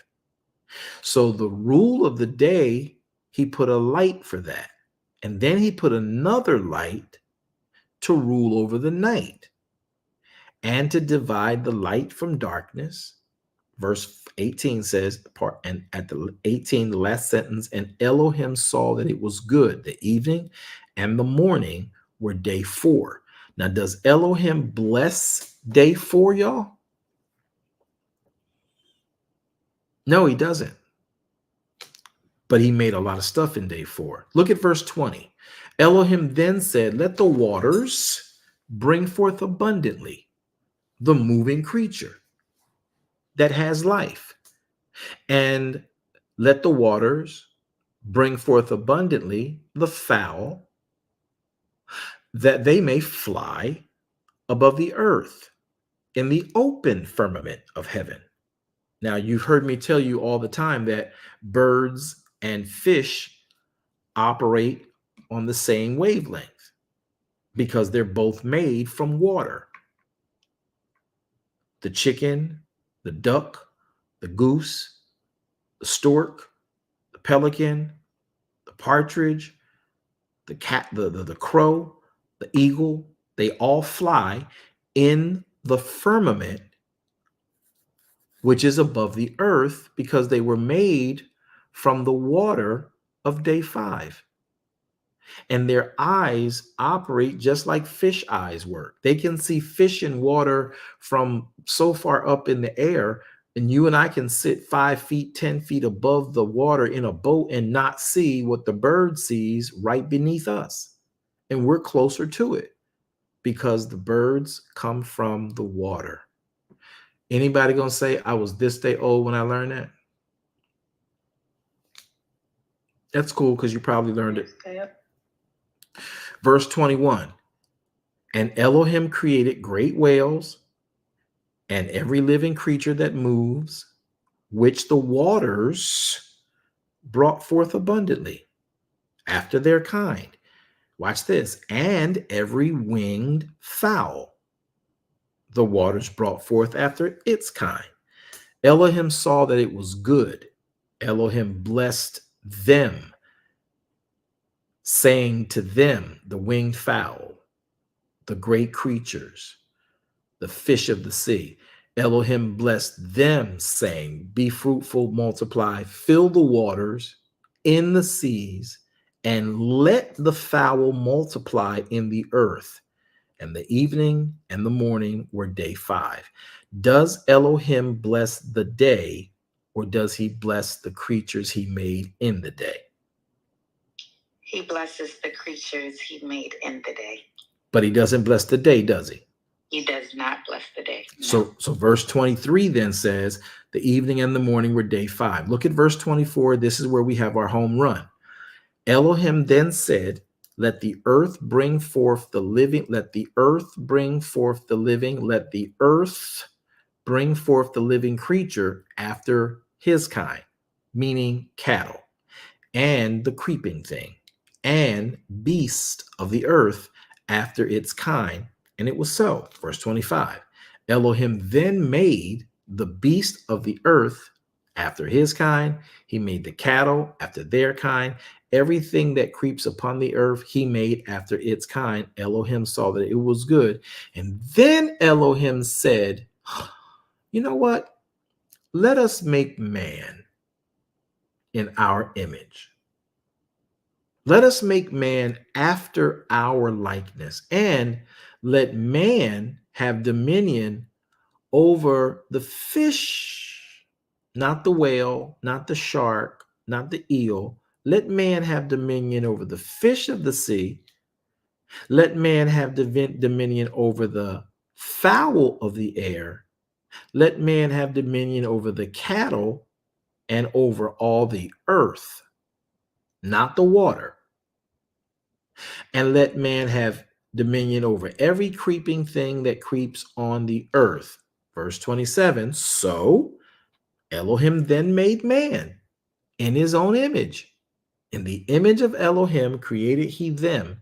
Verse 28, and Elohim baraked them. So that word blessed, he blessed them. What did he bless? He blessed man. He blessed the actual cattle. He blessed the creeping thing. He already blessed the fowl. He already blessed the fish. But Elohim, verse 27, created man. Verse 28, he blessed them, said to them, be fruitful, multiply, replenish the earth, and then, man, I want you to subdue the earth, not the world, the earth, not the water, the earth, not the moon, not the stars, not Venus, not Mars, the earth. Subdue it. And I want you to have dominion specifically, along with your dirt, the fish of the sea, and specifically the fowl that were made from the sea who fly in the air. And I want you to have dominion over every living thing that moves on the dirt, on the Adoma, on the earth. Verse 29 says, behold, man, cattle, beasts, I've given you every herb that I made in day 2 that bears seed. Is it day 2 or day 3? Let me go back to verse 11.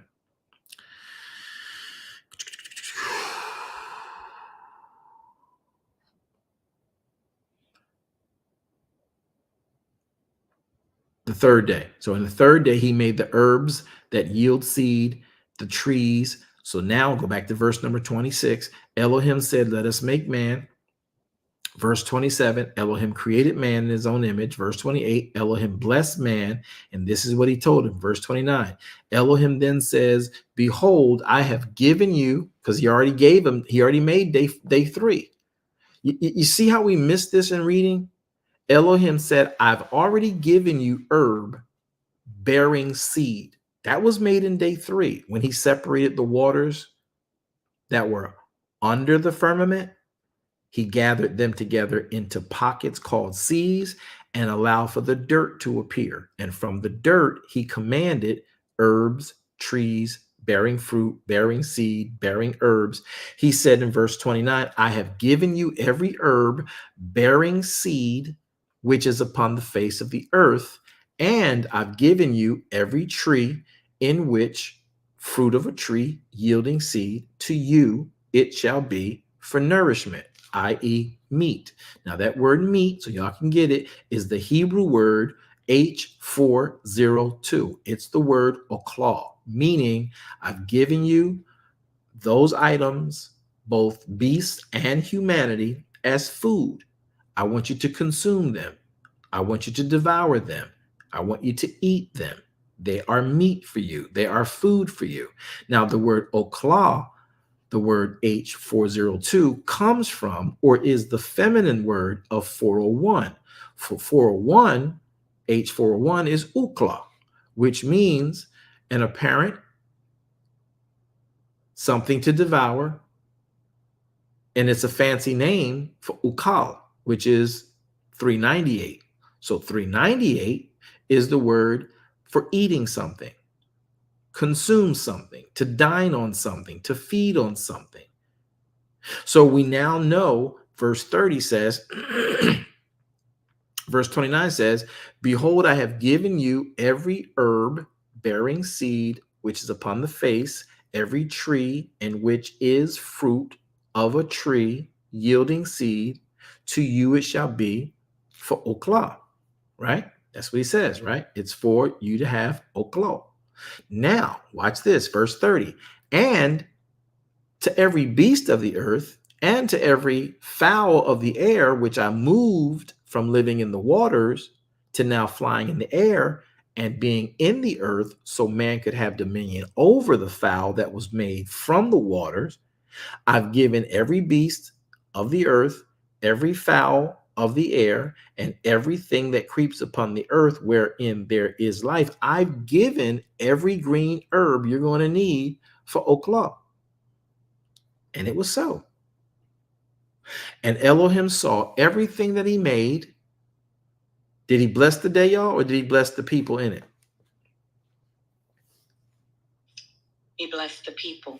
Or the better word, I think, for them. The creation, right? What he made out of the dirt. He blessed them. He didn't bless the day. Verse 31, and Elohim saw everything that he made, and behold, it was very good. Verse 31, and the evening and the morning were day 6. Then you hear him say in chapter 2, verse 1, thus the heavens and the earth were finished, all the host of them, the trees that bear fruit, the herbs that bear seed, the skies, the signs, the lights, the firmament, the oxygen you and I breathe, the trees that you and I see, the beasts of the field, the creeping things in the field, the beasts in the waters, the birds in the air, the fish of the sea. He says all these things, all these hosts of them were now finished. And on day 7, he ended work. He rested on day 7 from everything he made, and Elohim blessed the 7th day. So he doesn't make anything in the 7th day. He blesses that day so what he made can rest. Hallelujah. Is that just deep to me, or is anybody else understanding that? Unstoppable. Go ahead, Unstoppable. I'm understanding that because when we look in our lives, how busy we are day to day. And I try to be productive and not busy. And we never think to slow down and to know that Yahweh made it just for us to slow down on this day and to have rest. He knew we could not just keep going, keep going, keep going. And then he led by example. But for how long has the world told us that we're supposed to work 7 days? Right. Just going against his word, not knowing his word, living ignorantly to the word. So in day 7, he made day 7 because later on you're going to learn the command he made to work 6 days, but the 7th day you rest. He's telling you, you catch your breath in day 7. Exactly. Day 7 is a self-care day. Even if you go out right now in your forest and you don't agitate the bears, you don't agitate the animals, they chilling. And you go out there on Monday, they're gonna probably try to fight you. But you go out there on day 7, even the animals instinctively know to rest unless provoked on the 7th day. It's such a calm thing. A Friday night, Saturday, Gregorian calendar, Friday and Saturday, and watch, because that's the 7th day, and watch the beasts, watch the birds. Unstoppable. So when you start watching all these things, you see that everything else on the planet knows that day 7 is a day of rest, except the species he gave dominion to. He blessed that day so everything he made in the previous days could rest. Man is to catch his breath in day 7. Man is to fix his clothes in day 7. I use the phrase to be funny. Fix his, man is to fix their mascara. Y'all ladies fix y'all mascara. You go to the restroom to fix your mascara, or to, some of y'all say, powder your nose, right? To reassess yourself in the mirror. Day 7 is on that vein. And this is where we have made the mistake of getting things done. Yahweh does not bless day 1, 2, 3, 4, 5, or 6. He blesses the day 7.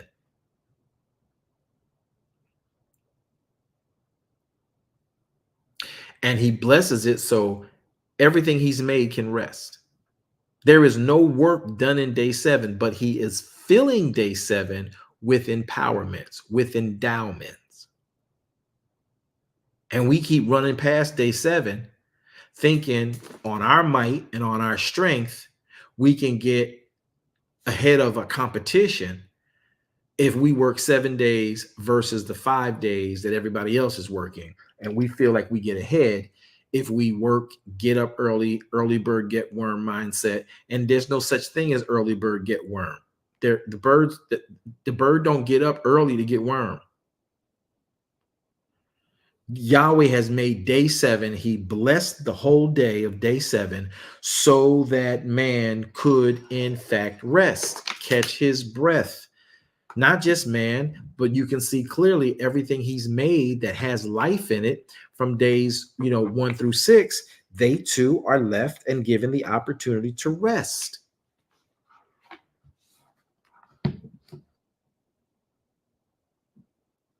It's an interesting thing.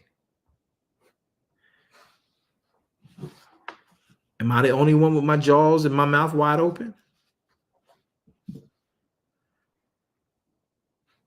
Knowing I've been reading my Bible, all my life.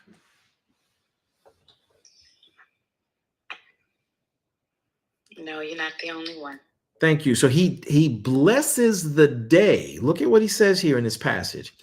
Verse number 3, Elohim blessed, he baraked the 7th day. Remember the significance of the word barak, the word bless. H1288, the word Barak means he blessed it. Do you realize if Yahweh blessed it and the word bless indicts kneeling down, giving an act of adoration as man to God, but if Elohim Barak the day, that means he's kneeling down from heaven to man to benefit man. And if Elohim is benefiting man, don't you think he's stacking inside that day?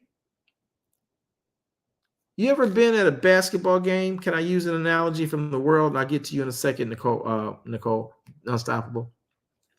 You ever been to one of your children's basketball games? I've been a coach, football, basketball, volleyball, cheerleading, all that stuff. I've been that dad, right? Proud of it. So happy I had those experiences. Man, they give me memories like crazy. But I'm very specific about how much stuff I lugged around to practices and how much stuff I lugged around for the team when the game came. So we would carry oranges, orange slices, apples, watermelon, Gatorade, water, little treats and napkins and towels, so that the active participants, when they came back on break, could get from the chest and cooler that I brought. So this is what Yahweh in type and in form, which we are like him, is doing. I'm bringing this chest. Other fathers and mothers are bringing, whatever they're bringing, and we're setting it there on the field. We're setting it there on the bench. We're setting it there in the gym, so that once they've done work, they've done the drills that the coaches and I and whoever else would give them, they could go and grab rehydration, blessings. We stocked the cooler full at the place they were to rest.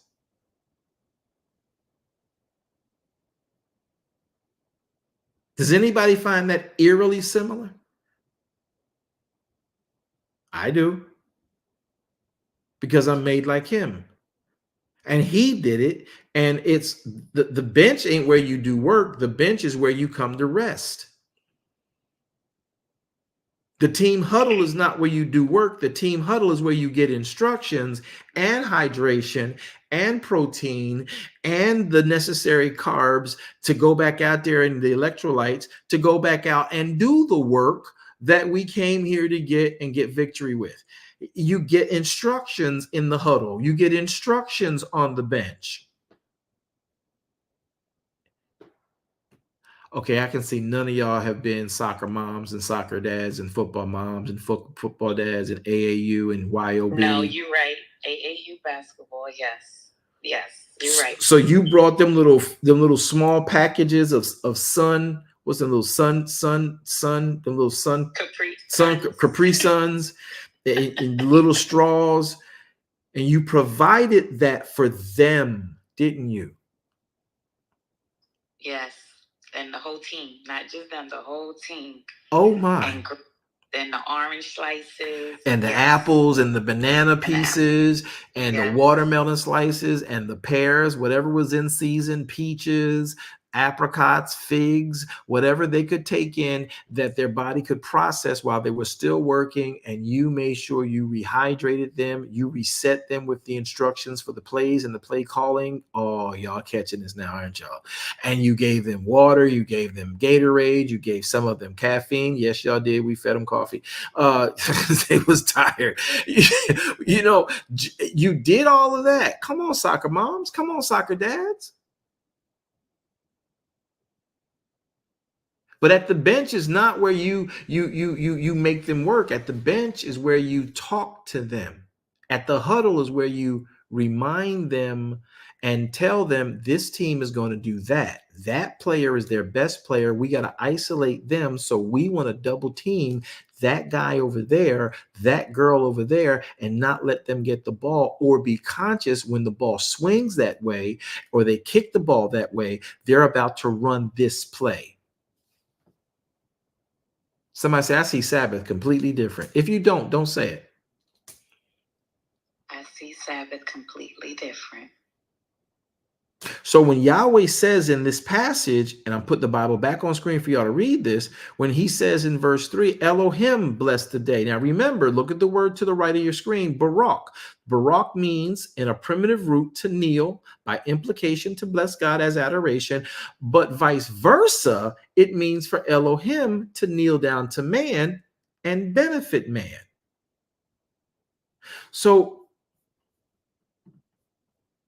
when the coach comes to the bench, isn't he coming to benefit the team? Because he's going to reset their thinking. Because sometimes you can get going and you're out of breath and you start thinking with a light head and you're not following and remembering the game plan. No wonder Yahweh wants us to read Torah and Sabbath only, so you can keep the game plan fresh in mind while being rehydrated, while being re-energized, while catching your breath on the bench or in the huddles.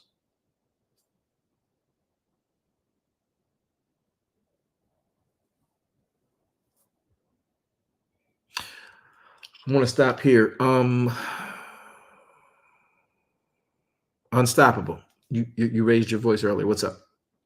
I was just gonna say we have a dog and she's not usually wild during the week, but she likes to jump on you. Like as soon as you come in the door, she's like all over you. Sometimes she likes to just run back and forth, so she does stuff like that. But when it's Sabbath, that dog is laid out. She is just like chilling, stretched out all over the carpet and just like how we say laid in the spirit, but she is just slain like in the spirit out. Napkin ministry. Yes. and unstoppable. Yes. I realized that when I started keeping Sabbath and I watched the two dogs I had a Yorkshire and I had a Yorkie, and I had a Dachshund and a Yorkie. And once we started keeping Sabbath, when I tell you they would be laying gap-legged on the floors, on the tiles, because they couldn't go. My dogs couldn't be on my furniture. They couldn't be in the rooms. They had to be in the tile area, and we kept their cage. They had a very vast space. They had the pool area to work with. They had the tile. Any place that was tiled, they could be on, right? They couldn't be up on the chairs. They couldn't be up on our couches. They couldn't be in the carpeted areas. They couldn't be in the throw rugged areas. They had to be wherever the tile was, and they knew their space. They knew where to go, and they had a lot of room to run. They could play and all that stuff like that. They had a way out to the back and all that right there. But they would be, I noticed one day, I said, these dogs have chilled out all day because our energy was chilled. Now, Monday through Friday, while we working, going to school, coming to school, taking the children to work, getting the trash out, doing the cleaning, all that stuff that we doing. Oh, they running, like you say, sniffing everything, trying to get in everything and around your leg and all over your ankles and almost getting stepped on. But Sabbath, them jokers was laid out, gat-legged on the cool tiles, trying to just chill. If we took them out for a walk, they'd go walking, but they wasn't running and I was like, wow. And the more I read the purpose of Sabbath, and the more I read what the word said about what Yahweh did in the day, the more I understood everything but man honors this day. And unless the animal is provoked, right? It's just chilling. Now I ain't gonna sit here and say like I know what's going on in the wild with the Bengal and the lion. I don't know. They be out there trying to get their grub on. But the domesticated pets that I've had all appeared to have been chilling on the Sabbath day because it was made by Elohim. The only one who ate the knowledge of good and evil was man.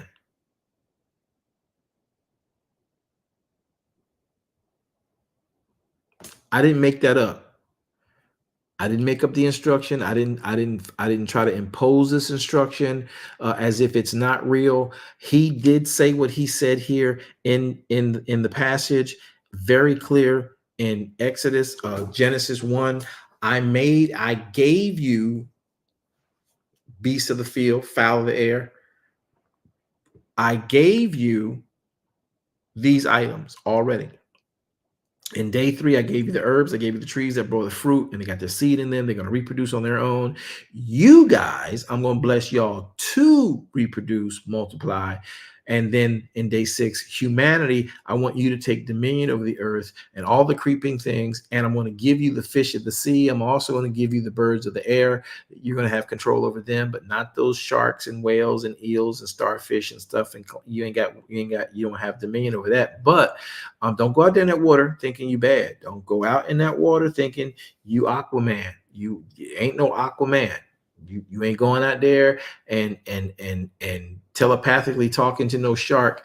He gonna eat you. He don't care about you. He gonna eat you. You chum in the water. Okay.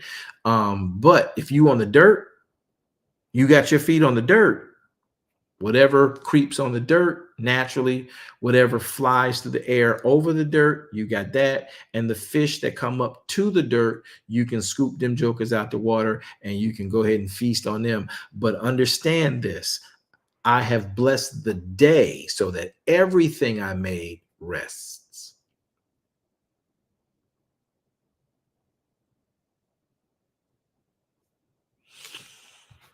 Thank you for adding value. Unstoppable. Verse 3 again, look at this.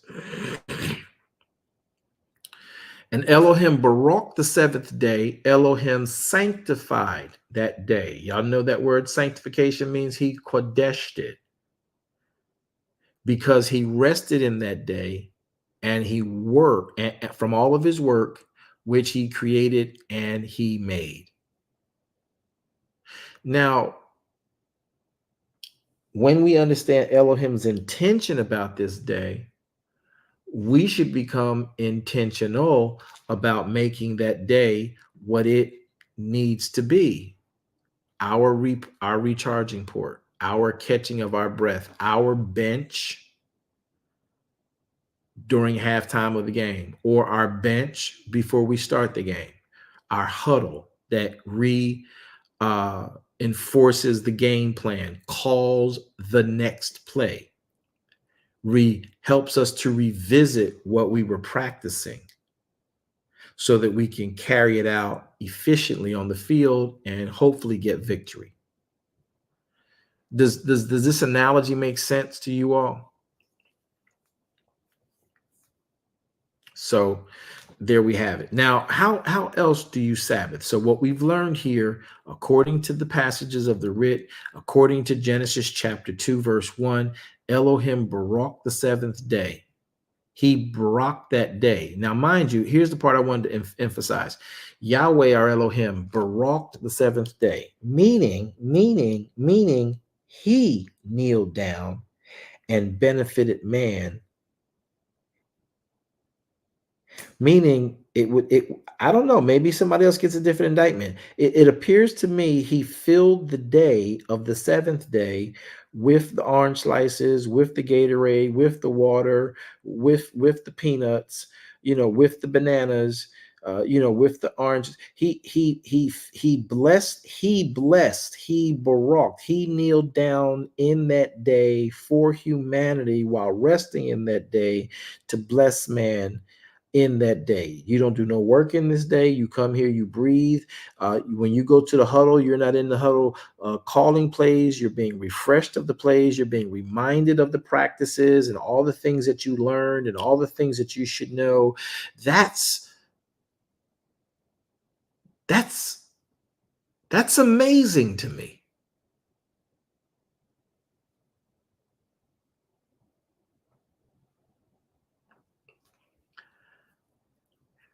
I still get excited about Sabbath. I still am like the author who says, who is man?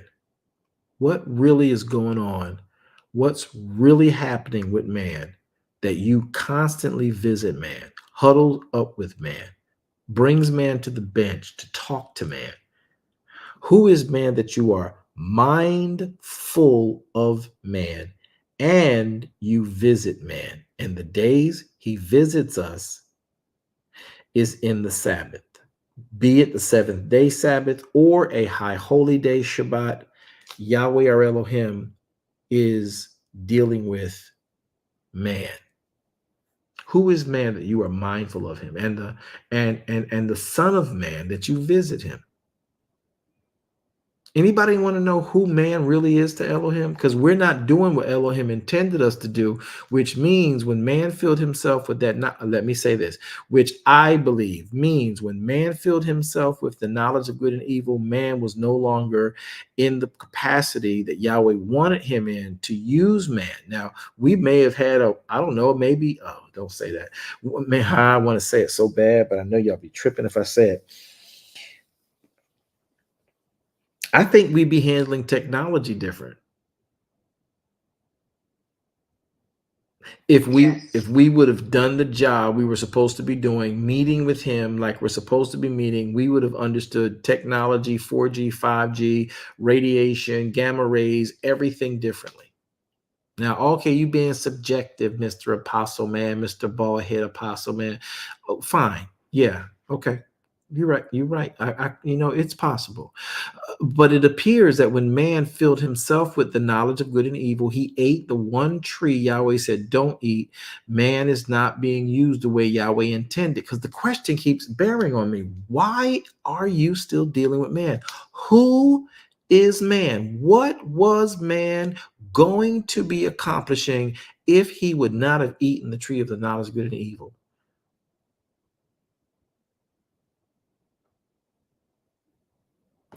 I believe I know when we'll find out. Y'all want to know when I think we'll find out?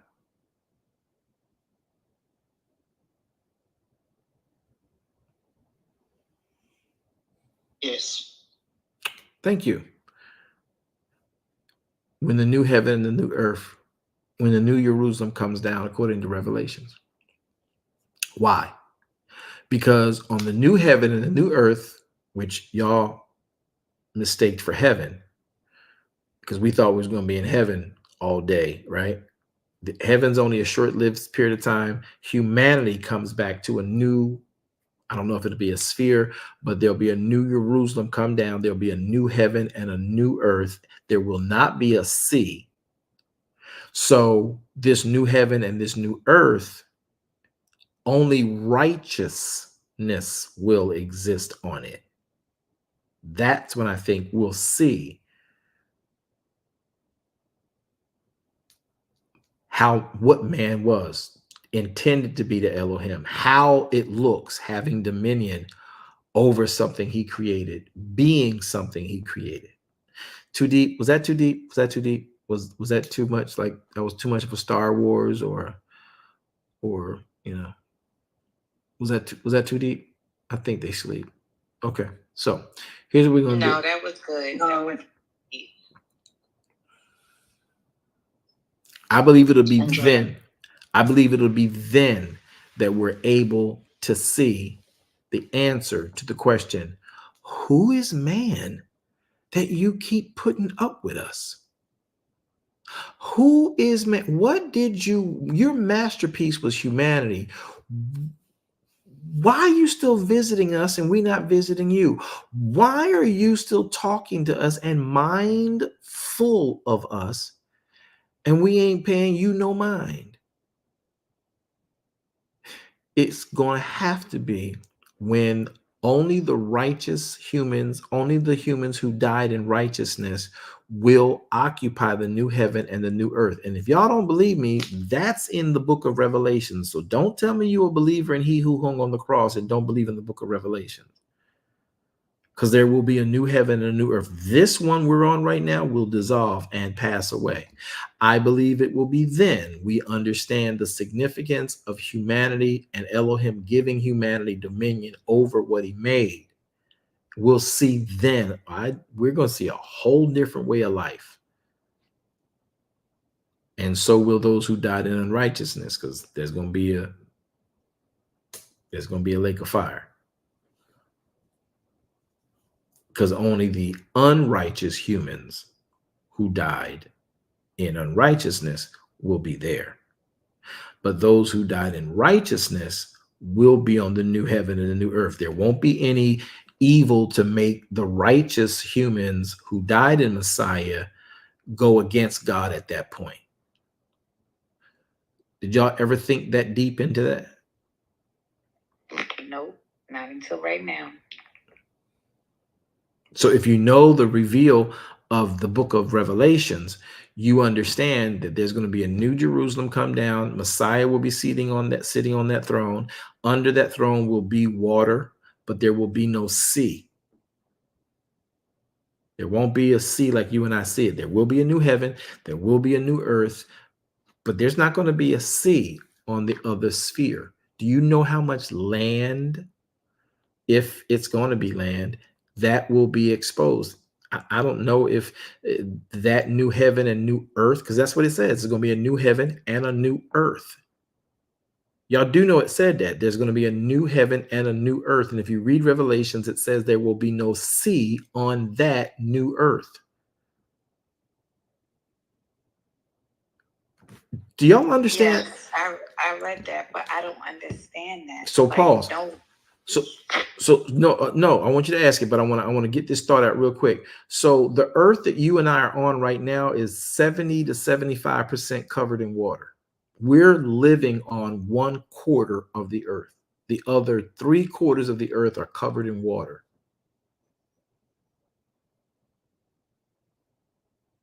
7-point-something billion people are living on 1/4 of the earth's sphere.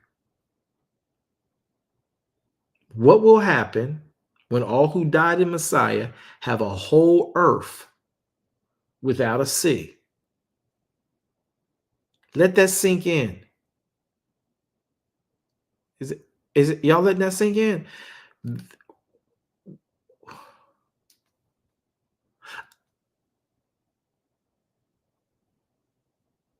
I can't even fathom the potential of that. Who is man that you are mindful of him? Who is man that you visit him?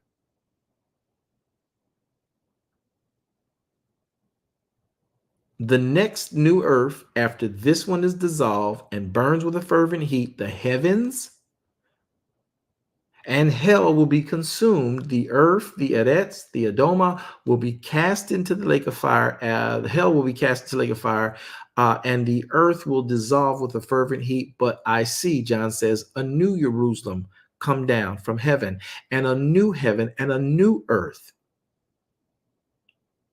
And Messiah will sit on the throne of that place. And if he's on the throne in that place, we're following him on a cloud who die in righteousness. And I intend to be there. Oh, I'm going to be in that number.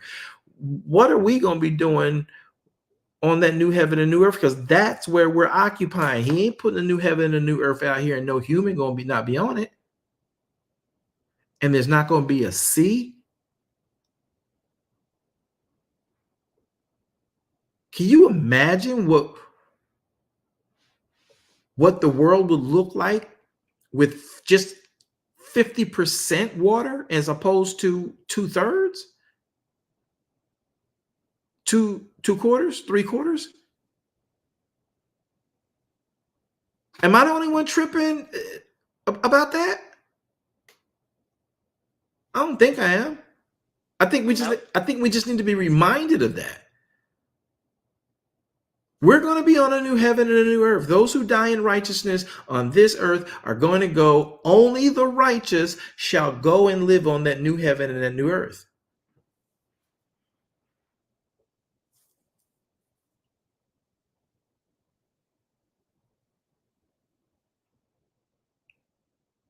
Nobody there is going to be eating the forbidden fruit, as it were, right? At least there's no indication, there's no indictment of that, because only the righteous, only those who have now made it into glory and are now being replaced onto the new heaven and the new earth. So that means he's starting everything over. Now we're going to see who man was in his intention for him. Remember Jeremiah chapter 29, chapter 11, verse 29. I know my plans, human, concerning you. My plans are to give you good and not the evil you consumed when I told you not to eat that tree of the knowledge of good and evil. My plans are to give you an expected end. So who is man? We don't know who man is. We don't know who we are. We don't know what Yahweh has in store for this. Watch this, watch this, watch this, watch this, Bible people, watch this, Christians. Eye has not seen, ear has not heard the things that Yahweh had. What?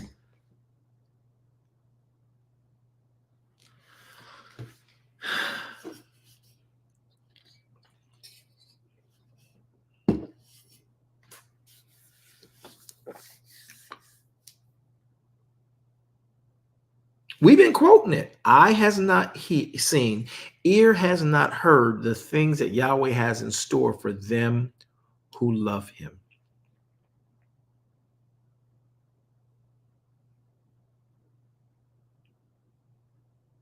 We didn't think past the rapture, did we? We thought it was like right now in this earth. We getting all this right here. Who is man, Yahweh, that you are mindful of him? Who is man that you visit him?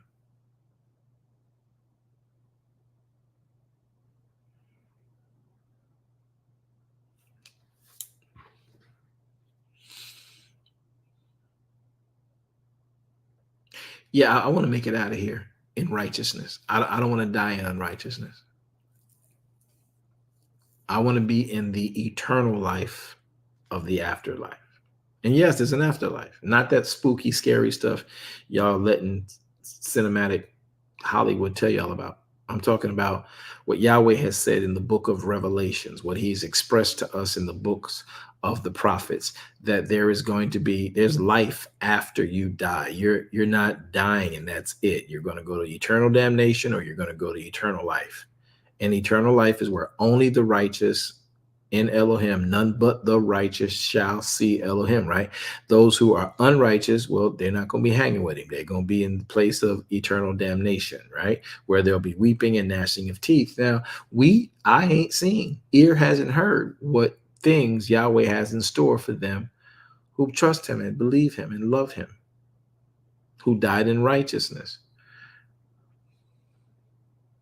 Does that hit different for anybody? Y'all think I'm being subjective?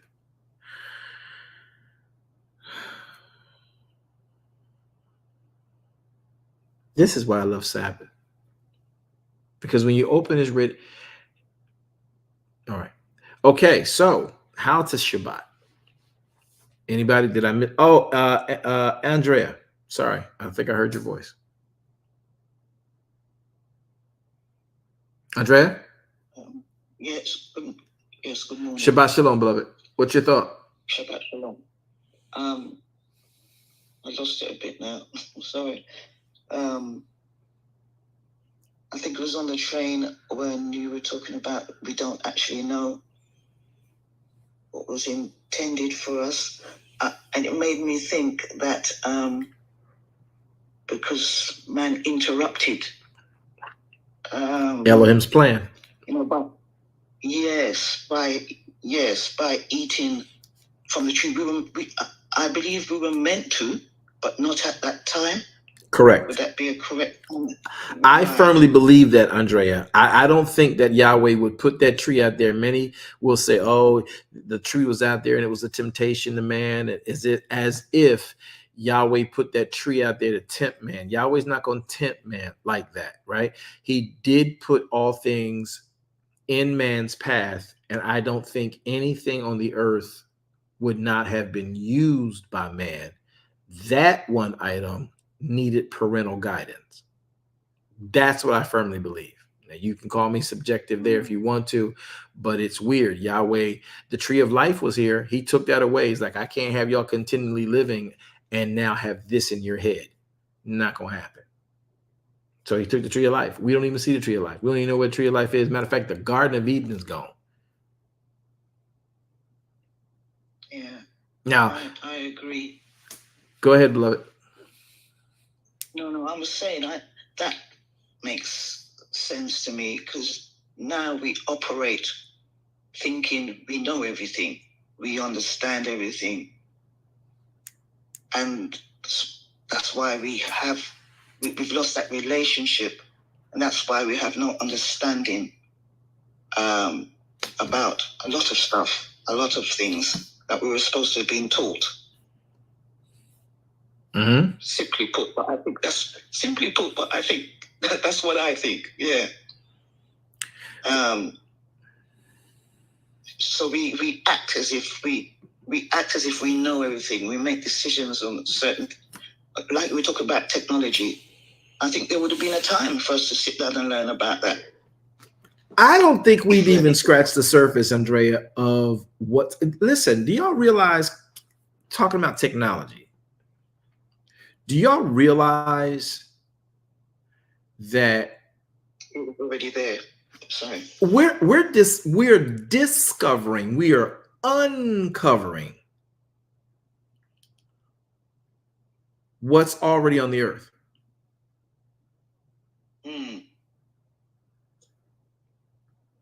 We're uncovering sound wave. We're discovering microwave. We're discovering 5G, 3G. We're discovering gamma ray. We're discovering, we ain't invented none of this stuff. We are able to now, by virtue of tapping into this, that's already been running around. All these signals, all this nuclear power, all this atomic power has always existed. We are just coming into the knowledge of it. What if we had been compliant to Elohim?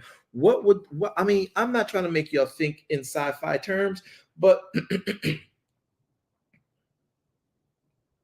what would have happened if man would have been obedient?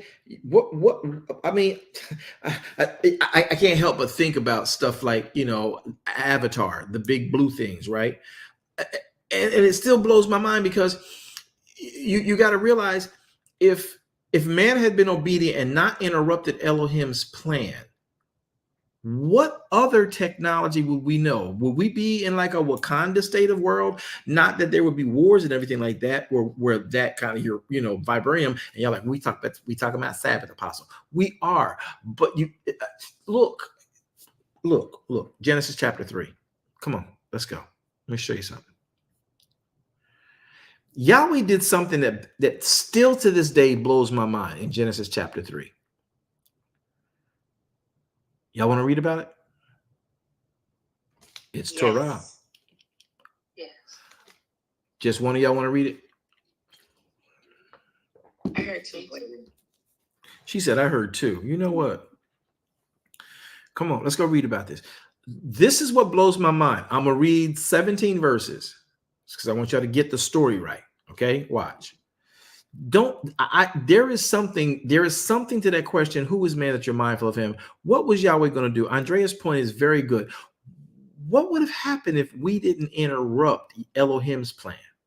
I ain't seen, ear hasn't heard the things that Yahweh has in store. So he's not blessing the mess, he's blessing the compliant, right? And the compliant, we know, are now going to a new heaven and a new earth. So what's going to happen on that new heaven and that new earth? What is going to happen on that new heaven? What is going to happen on that new earth? What is it that we have not yet seen on this earth that will dissolve with the fervent heat? What other type of technology will we have forfeited and foregone because Yahweh is just destroying this earth? Y'all not ready for all that. He couldn't even leave the tree of life on the planet for us. Forget Ponce de Leon and the fountain of youth. Forget that. You don't need a imaginary fountain of youth if we'd still had the tree of life sitting here. Now, I believe the tree of life existed, just like I believe the tree of the knowledge of good and his evil. Evil existed, but he took the tree of life away because we ate the tree of knowledge of good and evil. What was his plan? Who is man? What's really going on? All right, y'all thinking conspiracy theory. Y'all thinking he's just sci-fi. Apostle need to go to sleep, get some rest. It's true. I'm going. But not before I drop this nugget on you. Look at this. Look at chapter 3. Now, the serpent, y'all know what happened here in chapter 3. We just read chapter 1 and part of chapter 2. Yahweh blessed the seventh day. And chapter 3 starts off with man supposed to be meeting Yahweh in the seventh day. And he wasn't there. He wasn't there for the appointment. He wasn't there for the huddle. He wasn't there on the bench to get the game plan. And Yahweh's like, yo, where you was? What had happened? Let's go to verse 3, chapter 3, verse 1. I'm going to read and skim through this until I get to verse 17. Until I get to verse numbers 17. But I'm going to run through this so you can be refreshed with the story in your mind. I'm sure Yahweh is going to show y'all some stuff. Look at this. Now, the serpent was more subtle than the beast of the field, which Yahweh our Elohim had made, right? And he said to the woman, yea, hath not Elohim said, you shall eat of the tree of the tree, you shall not. Verse, let me read it right. Let me read it again. Ready? The serpent was more subtle than any beast of the field, which Yahweh had made. He said unto the woman, the serpent, yea, hath not Elohim said, you shall not eat of every tree of the garden? And the woman said unto the serpent, we may eat of the fruit of the trees of the garden, but the fruit of the tree which is in the midst of the garden, Elohim said, we should not eat of it, neither should we touch it. Now, she messed up by saying that, lest we die, right? Verse 4, and the serpent said unto the woman, you shall not surely die. For Elohim knows that in the day that you eat thereof, your eyes shall be opened, you shall see as gods, knowing good and knowing evil. Verse 6, and when the woman saw that the tree was good for food, it was pleasant for the eyes, the tree was to be desired to make one wise, she took of the fruit thereof and did eat, and gave also unto her husband with her, and he did eat. And then the eyes of them both were opened, and they knew they were naked.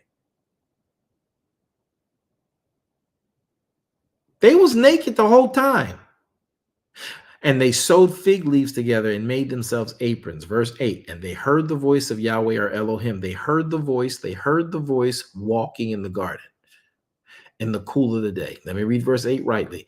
And they heard the voice of Yahweh or Elohim walking in the garden. So the voice of Yahweh or Elohim is his word, right? So the word is walking. So they heard the voice of Yahweh our Elohim walking in the garden in the cool of the day. Cool of the day. In the evening and the morning were the first day. So the cool means the beginning of the day. Adam and his wife hid themselves from the presence of Elohim amongst the trees of the garden. So this means that Elohim comes down into the earth to be with mankind. Is this reading different for anybody? So let me say it again. This means if they hid from Elohim, who sees everything all the time anyway, then he purposefully, as he's designed to do in the seventh day, comes down in our midst. And they were not there for the appointment. Verse 8. I'm in Genesis 3, Bereshit 3, verse 8. And they heard the voice of Yahweh or Elohim walking in the garden in the cool of the day, and Adam and his wife hid themselves from the presence of Elohim, like that's possible. So that means that his presence, though he is Yahweh Shema, was very intentional, which means Yahweh Shalom was coming to bless them, to barak them, to be in their presence. They were hiding from the presence of Elohim, and they thought they could do it by going behind the trees of the garden. And Yahweh called unto Adam and said, where are you? Like he can't see him. Verse 10, he said, I heard your voice in the garden. I was afraid because I was naked and I hid myself. He said, who told you you was naked, bro? Wait a minute. The only way you could have known that have you eaten the tree whereof I commanded you that you should not eat? And the man said, this woman you gave me, she gave me the tree and I ate. Verse 13, Yahweh or Elohim said unto the woman, what is this that you have done? The woman said, the serpent beguiled me and I ate. Verse 14, Yahweh Elohim said unto the serpent, because you've done this, you are cursed above all cattle and you are cursed above every beast of the field, which means he had to be a beast of the field. He had to be like a cattle, meaning he was erect. Now he's cursed to crawl throughout on his belly. Verse 14, part B, upon your belly shall you go, and dust shall you eat all the days of your life. Let me read verse 14 again for those who are still yawning. And Yahweh or Elohim said unto the serpent, because you have done this, you are cursed, serpent, above all the cattle, which you qualify, and above every beast of the field, apparently, which you qualify. And so now, from now on, upon your belly shall you go, and dust shall you eat all the days of your life. Listen, I'm going to put enmity, hatred between you and the woman, between your seed, evil, and her seed, which will be righteousness. It shall bruise your head, serpent, and you, serpent, shall bruise his heel, the seed that comes from the woman. Unto the woman, he says, I will greatly multiply your sorrow and your conception.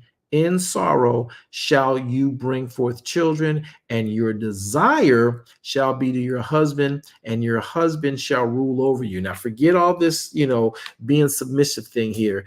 Did he curse the body of the serpent? And did he not curse the body of the woman? So both of them had their bodies cursed and affected after this fall. Everybody see that?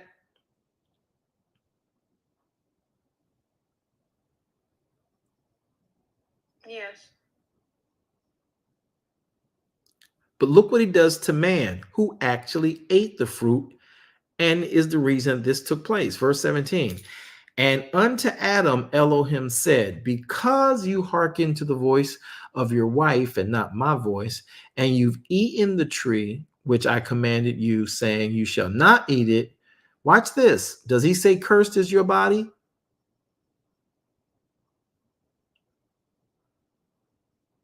No. Does he say you're going to have menopause and you're going to have heat flashes? No. Does he say your corns are going to hurt and your eyes are going to be on the side of your ear? No. Y'all see where I'm going? As goofy as that sounds, he says, watch this. Cursed is the ground for your sake.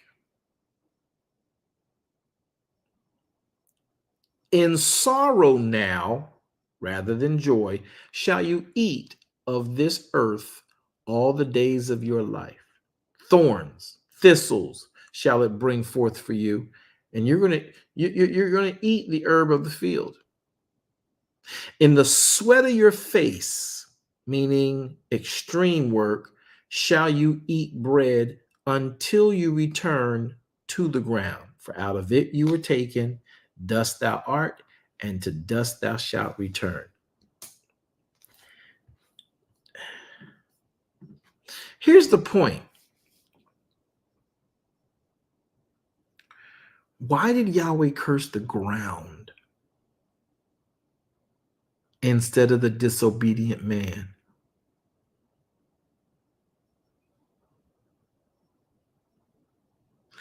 There has to be something very valuable that the earth imputes into man, since man was taken and made from the earth, that recharges that man. He says, I'm cursing the ground. I'm messing up the interaction between you and the earth. You can't look at that no other way. I've read it a billion, not a kabillion, but a lot of times. Why did he curse the ground? Because of man's actions. Why didn't he curse man? He cursed the serpent's body. He cursed the woman's body. But he cursed the ground.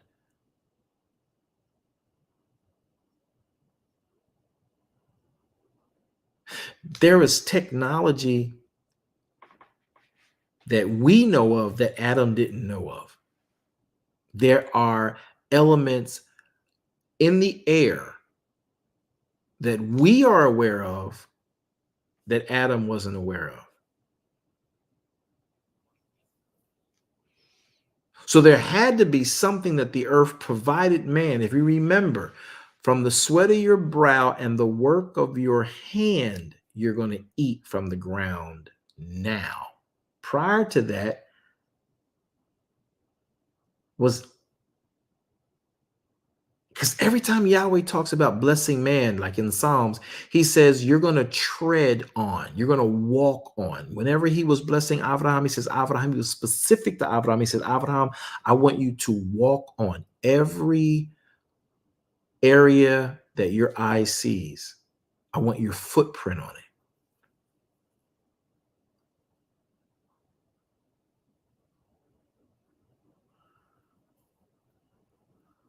They didn't have sandals back then. Adam didn't have sandals. He had a fig tree skirt. He had a little skirt made out of figs, but he didn't have no sandals because there wasn't man-made glass and jagged metal back then. Maybe some rocks, some twigs, some thorns. Okay, cool.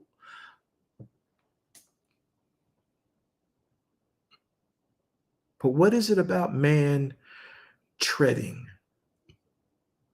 What is it about man's heel being bruised now by the serpent?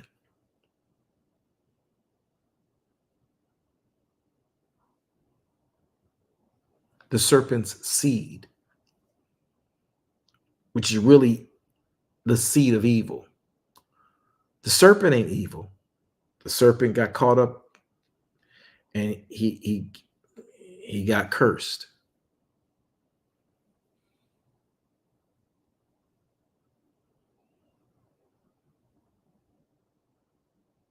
Not maybe because man was made from the dirt. No, it's definitely that man was made from the dirt. And I firmly believe there's a communication between the earth and the human who was made from the earth.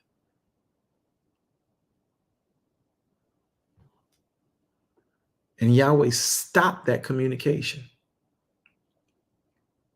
He cursed the ground from giving any kind of signal to man so man could be whatever. Now, here's the thing, and y'all call me conspiracy theorist. Maybe I need to go to bed, but I've been on this for some years now. Why did he curse the ground rather than curse the man? He cursed the serpent's body, he cursed the woman's body, but he did not curse the man's body. But the thing that man needed most was the earth. And he cursed that signal. Then he told man, you're going to go and create by your knowledge what I gave you when all you had to do was walk and not sweat to till the ground. Now you got to till the ground in a completely different way. Andrea, I'm with you.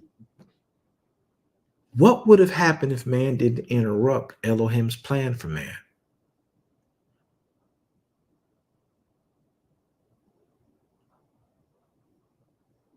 Man comes from the earth. Everything man could ever need is in the earth because he comes from it. And Yahweh disrupted the communication between man and the earth. And we've sort of exasperated it by the inventions of rubber-soled shoes and, having to put on shoes because now it hurts to walk on the earth without something between it and our feet. Y'all think I'm tripping? I should go to bed, shouldn't I? Okay, it's late where I'm at.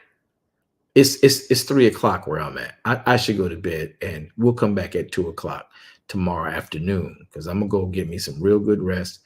And why did he curse the ground and not the man's body? And then said, the man's foot, even the seed I'm gonna send, what has been done here will damage or hurt his heel, and he will bruise your head every time he walks on it. But here's the catch. He cursed the earth for man's sake. He took the tree of life out of the garden. Come on, I need y'all to think about this, not just what was preached to you. You're reading this for yourself. There are items that are now removed from what man was given that impacted his dominion on this third rock from the sun.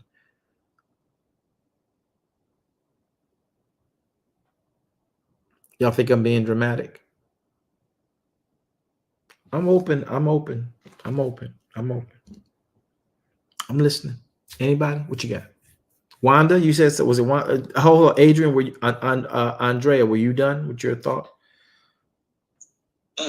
Yes, and that's very interesting to me.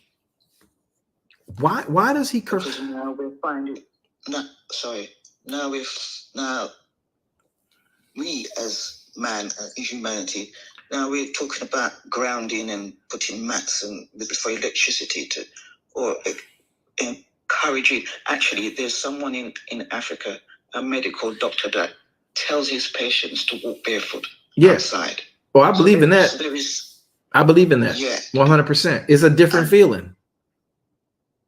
Yeah. And he's actually saying it makes a difference to your health, mind, body, and by doing that. Right. So there is something. Right. There's something in there. There is something there. So he curses the earth instead of, in his habit, cursing the body of the man. He cursed the body of the womb man. He cursed the body of the serpent, but he curses the earth for man's sake and then removes the tree of life.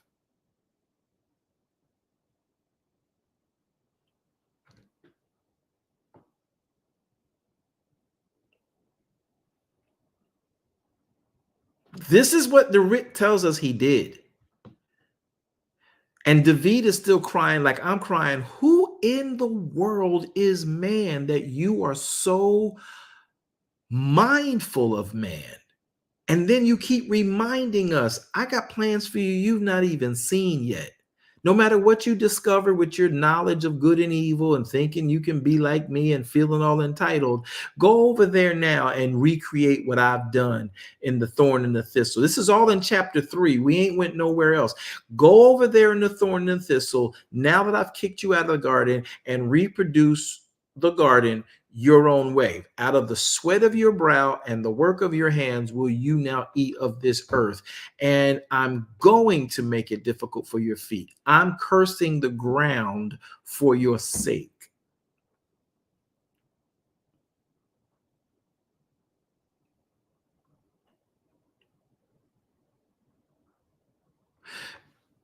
The earth is where we are, all we are as protoplasm is a mud pie walking. Everything that's in that earth is in us. Yahweh just modified it and made marrow, modified it and made calcium deposits, modified it and made gristle, or what we call, what's in your ear? Cartilage. He even made the blood out of the dirt and water. We got cells and atoms. He made all of that from the dirt, from the Adoma. That's why you're called Adam. And he's made everything that is human from the dirt. And he disconnects us from the source of our existence. Now, he's the source of life, but the Adoma is the source of our composite. He created it. He modified it. He finagled it in his hands. He breathed into it, gave it a soul, not just life, and then disconnected the earth, its source, from the element he made from the dirt. I am not seeing that.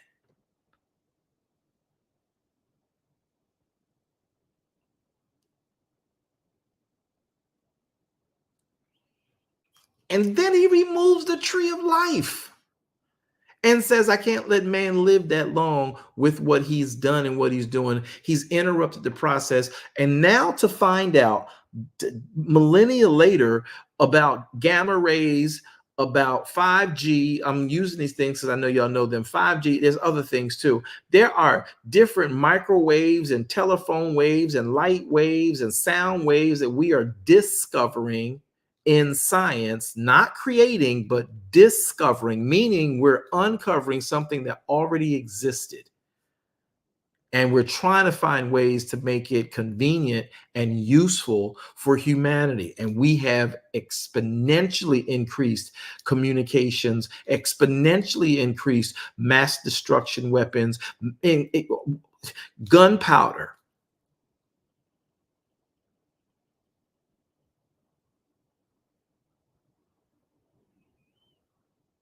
Man, what kind of technology will we be walking in right now if man had not messed up? Watch this. Y'all gonna like this. What in the world is going on?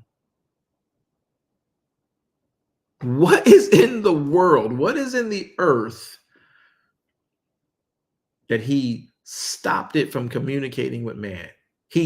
Why did the earth get penalized for man's sake? So again, I'm not trying to get y'all to be all conspiracy theorists, and I know people think this and that. We're talking about grounding and all that stuff, and we're talking about this, that. Listen, I can't unread this, and it's been bothering me for over a decade. Why did he curse the earth rather than curse man's body? Why did he not let man grow 18 fingers? Why did he gave the woman labor pains, and she's emotional as all get out, all because of this action, and Adam was the reason for the action. We can't say that the woman caused man to sin. Otherwise, we have to say the serpent caused the woman to sin that made the man to sin. Man sinned. Man didn't have to eat that. Nothing happened until man, humanity, man, masculinity, was actually eating the fruit that Yahweh told him not to eat before Yahweh took the woman out of the man's body and gave her her own poker tube. This ain't rocket science. This is right here in the text. Didn't make it up. Not adding to the scriptures. But we sure did been walking right by it.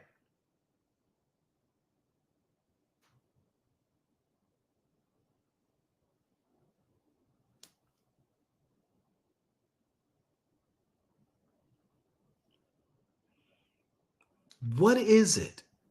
Who is mankind, Yahweh, that you are mindful of him? And by the way, who is mankind that you visit mankind? I have no indictment that he visits the animals. I have no indictment that he visits the birds. I would assume he does, or at least because the birds, like Messiah said, and when Messiah was alive in Matthew, he says, hey, listen, consider the birds of the field, human. Consider the birds of the air, human. They don't sow, they don't harvest, but Yahweh feeds them. Now, we as humans being deep, you hear me say it all the time, Yahweh never said the early bird get the worm. He feeds every bird. He knows when a sparrow falls out the sky. He knows when a sparrow falls out of the school of pharaohs he's flying with. He knows it. He feeds everything himself. Who is man? I mean, what really was his plan for man? I firmly believe, and let me get off of this because I don't want y'all thinking I'm tripping. I firmly believe in the new heaven and the new earth when only the righteous protoplasm humanity is going to be occupying it under the lordship and leadership of Yeshua HaMashiach sitting on the throne in the new Jerusalem. Will we see the potential of what Yahweh could have done on this earth? We are just discovering microwaves. We're just discovering gamma rays and some other weird stuff that they're discovering. This stuff is already here. We're discovering oil. We are discovering and making our own programming for gold and platinum and titanium and you know whatever that is they hiding over there in Haiti. What in the world was Yahweh's plan? Eye has not seen, ear has not heard the things that Elohim has in store for us. I know listen to what he says. I know my plans concerning you, plans of good only, Notice Adam ate the tree of the knowledge of good and evil, but when Yahweh made man, he only made man to operate in good. And now he is reminding you in Jeremiah, I know my plans, I know my thoughts concerning you, plans and thoughts of good, not of evil, plans to give you an expected end. So evil's interjection caused a disruption in the purpose of humanity on this third rock from the sun called the Eretz, called the earth. To the point where now he's going to reset this and give us a new heaven and a new earth, and only those who are righteous in him will occupy that space. I am so curious right now what that will look like. Don't know if I'll be conscious and cognate and lucid enough to remember what this present world was like before it gets dissolved, right? Once the righteous get over there, and I do pray to be in that number. At the end of the day, who is man that Yahweh is mindful of him? Am I the only one who thinks like this? Y'all want to stop listening to me? I can shut this down, and y'all can go on to some other ministry who teaches you how to prophesy. I mean, spit in tongues. I mean, speak in tongues. Stuff like that. Yeah, I know that's that's what we really want. But think about it. There is so much more to this that we have yet to see. That's why our eyes, as Paul says, our eyes being enlightened.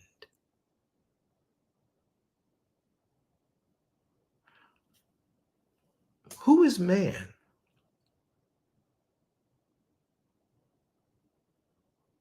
Man never got the chance to be what Elohim intended him to be because man ate the tree of the knowledge of good and evil. Does anybody see that but me? And apparently Andrea. And I think Nicole. So, I've seen that.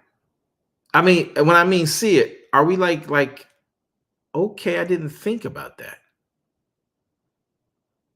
I never considered that before, Apostle. Talk to me. What's your thought? I think we just take things for granted. Reading. Sorry, Shabbat Shalom to everybody. Shabbat Shalom, beloved. Apostle. I just think that we take things for granted. But as you were speaking, my thoughts were churning. And I was thinking, is it because life came out of the earth? So by cursing the ground, life is cursed because man ate of the fruit. And Yahweh says, when you do that, you will surely die. And because that death is now in action, then the earth too is dying. That was my thought. I like the thought, but I gotta also use the writ to vet and verify everything. Elohim is the giver of life, and Elohim is the giver of death. I believe that the earth supplied something that enhances, or as we would say, supports life. There's no doubt about that, right? Because the herbs and the trees and the fruits with their seed in it, they are life supporting nutrients for humanity. But Elohim creates, and Elohim gives, and Elohim takes life. And when Yahweh breathes into man, man becomes a living soul, right? So the beasts of the field don't have souls. No frog, no cat, no dog, no lion, no bear, no Bengal has a soul. Humanity is the only species that has a soul, and that's because of the breath, the pneuma of Elohim, right? That breath,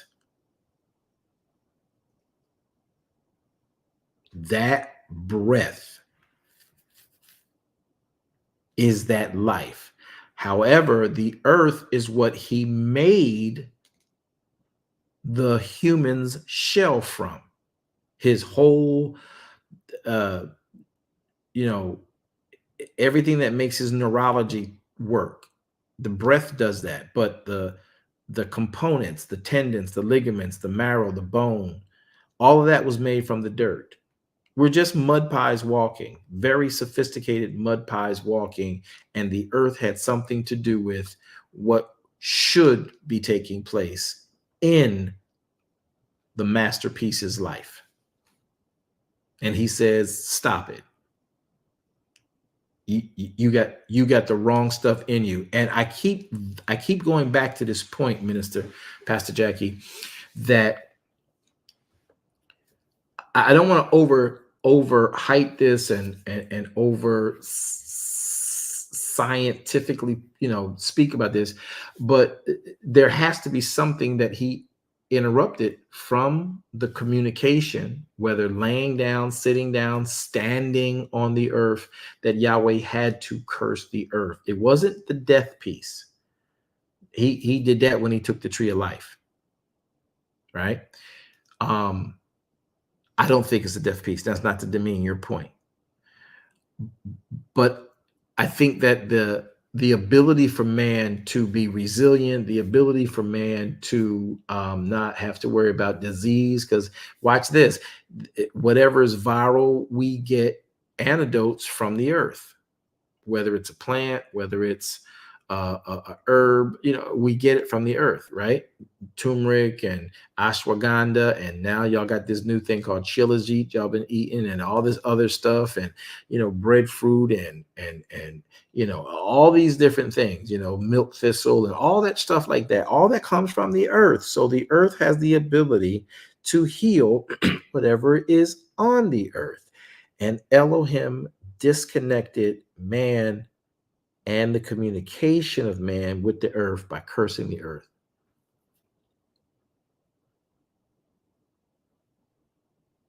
And he told us in Nehemiah, my plans and thoughts were of all good. The moment you guys got involved with evil, you caused yourself pain. Now, I told you to eat of all the trees that were there except that one. You ate that one. Now you got a problem. And you can't live in my plan with evil as an agent in your mind. So tree of life, go. He put a whole sword around it. Like, I'll kill you if you come over here and get this fruit.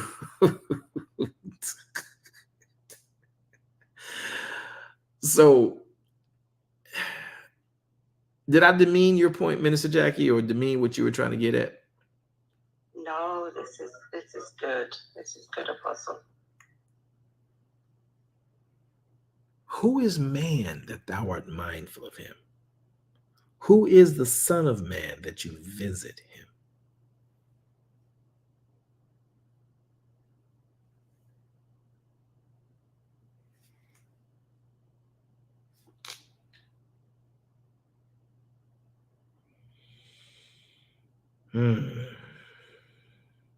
Huge, major, important stuff to think about. But all we worried about doing is shouting troubles over.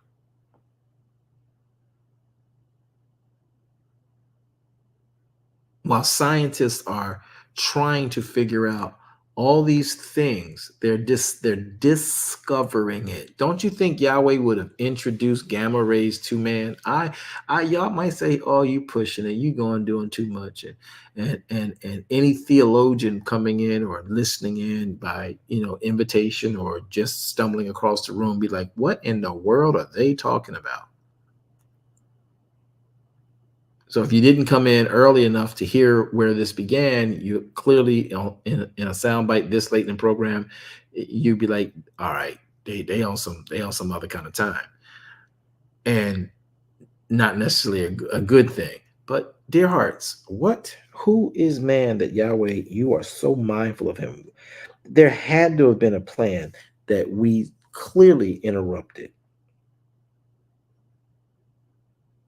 And not so much me and you, but our forefather Adam did.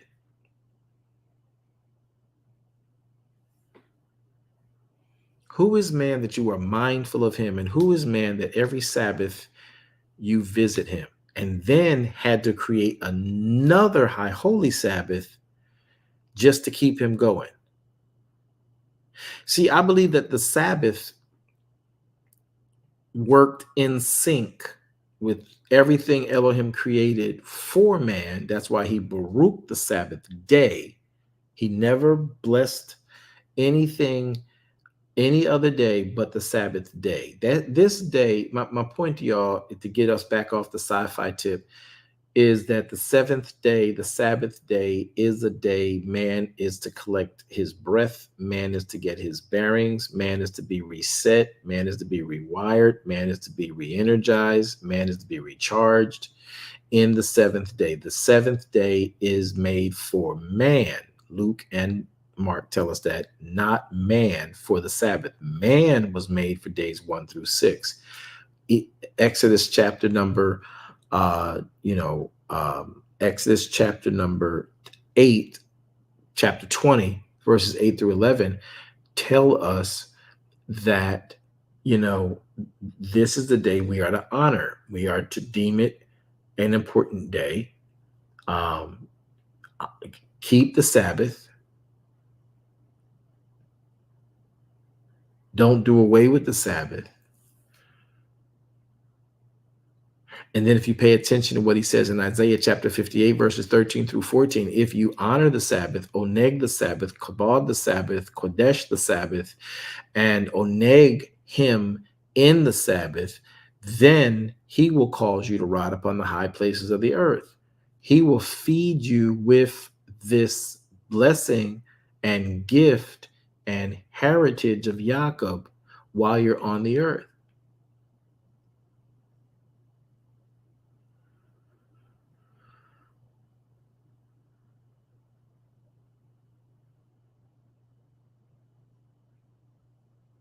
Did I add anything to the Bible? Have I, in this talk with y'all, have I added anything in here that's not what we read and that we're just dissecting? Was there any adding here so we don't have to worry about being cursed? No, I don't know. Vibranium, but that was kind of cool.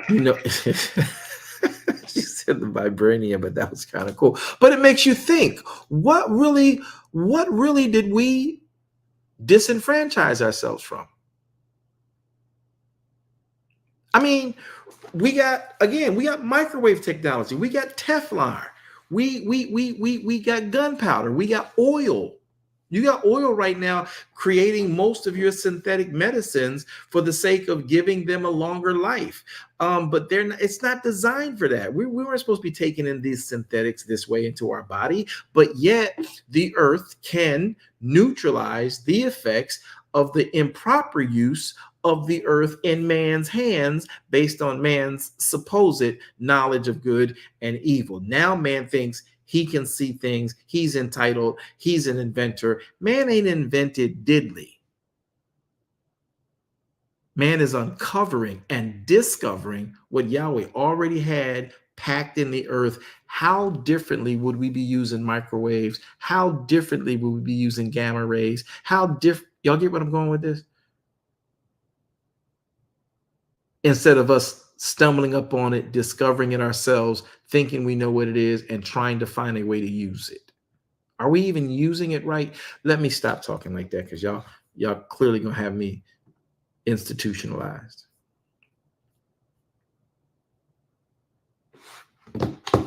Well, I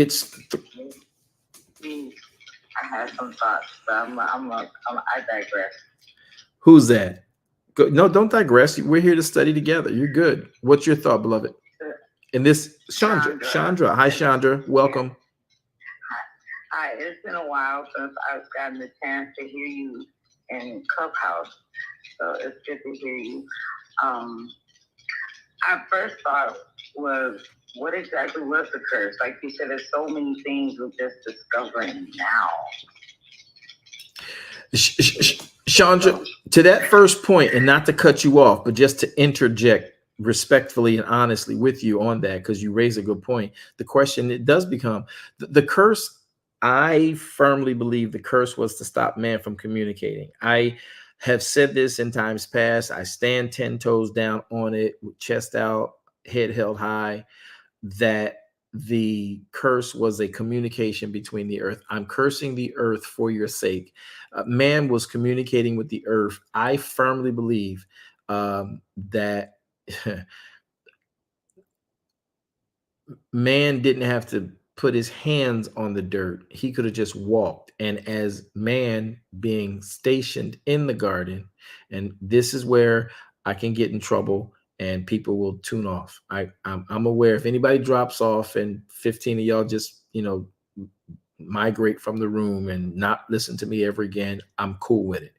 But I don't believe, based on talking to some rabbis who go outside of the box and the things that we've unearthed through the writ, that something about man trotting, walking on the earth, there is a different sinew, skin, flesh on the foot, the sole of the foot and the palm of the hand. There are a myriad of nerve endings in our lips, in other areas of our body, and on our palms and on the soles of our feet, that there was communication. I mean, literally, I don't know how many of y'all, like me, would be able to pass up a clean, safe mud puddle, or not a puddle per se, but real soft dirt. And like you do with sand, you get your toes all in there and you almost can't stop doing it once you start. And you feel good about it while you're doing it. And now we got mud baths, right? You got seaweed wraps. Y'all not going to talk to me like y'all don't like y'all. What we not going to do is act like y'all ain't did them. You got Clay. clay man. Exactly. Exactly. You understand? So there is something there that we so conveniently, don't pay attention to, or we're just using these things as tools because somebody found this new trend and we went with it and okay, it cleared up our skin or whatever. But why is it all dirt doing it? There's a verse in the Bible that speaks to Jesus taking dirt and putting it in his saliva. Right. Yes. Because Chandra, the truth is, that's interesting. Chandra, the truth is that we are nothing but a mud pie walking. So saliva, i.e. water, and dirt in the hands of Adonai is creative power to the human he made from dirt. The potter, my God, the power. Exactly. Exactly. And we make these references with the potter's clay, the potter's field. He's the potter, we're the clay. If we're broken, we're frayed, we're impaled, we're shattered, we're ruffled around the edges, he puts us on the potter's wheel and mends us. These references are just not anything. So back to the issue of what was the curse. That's the question. What was the curse? I firmly believe it was a curse messing with the communication between the human dirt form and the Adoma. There's a phrase we use, and I don't think we dig deep enough into it, that people make y'all remember this phrase? They're a chip off the old block. Yes. Yes. Yes. Yes. That's all man is, a chip off of the rock called Earth. Brilliant. That's good. Okay. Y'all think I'm tripping. Look at the text of some of the Psalms. Lead me to that rock that is higher than I. Let me keep going. I'm not going to stop there. Let me just keep going, because I'll tell you, this is deep to me. Then Messiah says, hey, upon this rock, this stone, I'm going to build my church. Yeah. Upon this rock, which is dried earth, I'm going to build my gathering. Peter, Kepha, you are a stone. A stone is a chip off of a rock. You and I were pulled. Yahweh, the Bible declares Yahweh reached down into the earth, pulled up dirt, formed a kidney, a liver, brain matter, cartilage, hair, nails, blood, marrow, tendons, ligaments, sinew, pelvic, and then breathed into it. Where did he get it from? The dirt. So what's in his hand is a chip off of the third rock from the sun. Okay. I'm going to go to bed. Now you got me thinking botany, because the trees communicate through fungi. There's calcium that deposits found in the water. Heme is found inside plants, and the heme makes up our hemoglobin, our blood. My God. Yeah, you right. My God, he know what he doing. We didn't obey. Now we are thinking our way through life because we think we got knowledge. We got our thinking is not like his thinking. As far as the heavens are from the earth, so are our thoughts from his. So it's clear that the resources and the energies and the elements that are third rock from sun were to be used in the hand of the dominant species in Elohim's way, but man did it his way by disobeying, getting knowledge of good and evil, and look at where we are today. I just would be very curious how technology would evolve. Would we be using cell phones to communicate? Are we using the technology the way Yahweh intended it? Now, see, it's late for me and early for some of y'all in the morning, and y'all ain't had y'all coffee, and I'm going to bed. I'll be back later. But why did he have to disconnect? Why did he curse the earth? Because a chip off of the earth disobeyed a fruit from the earth, disobeyed the commandment not to eat a fruit from the earth. That fruit was made on day 3. Man was made on day 6. He said, don't eat that. I give you everything else. Don't eat that. And then he curses the earth for man's sake. Now, cursing the earth doesn't mean that the earth was punished. I said that once, and I don't mean to say it that way. But that curse also implies, matter of fact, let's go look at that word curse in the writ. Let's go look. This is what y'all got to do when you study it. Go into, pull the Bible up. It's on your screens. Let's go to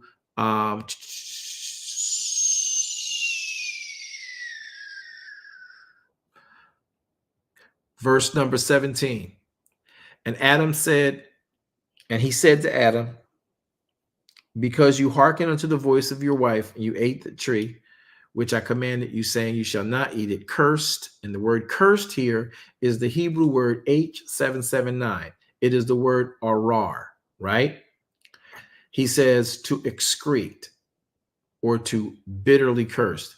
Now, what you want to do is take that word excrete, and now you want to define it. What is that word excrete, right?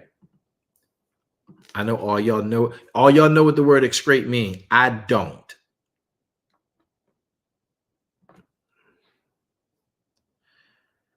Definition for excrete. Watch this. Feel or express loathing for. Denounce, decry, detest, loathe, hate. Wow. Wow. So he makes the earth. Wow. He's made the earth loathe, decry. Watch this. Watch this creation from the earth. Denounce. He doesn't denounce the bear. He doesn't denounce the dog. He doesn't denounce the duck-billed platypus. But the earth is to now denounce humanity.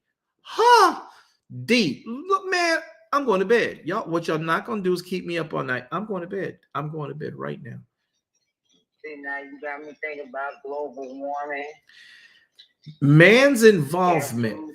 I mean, all of that ties into it. But again, it's like, what was the curse? And we think curse is simply to, just punish.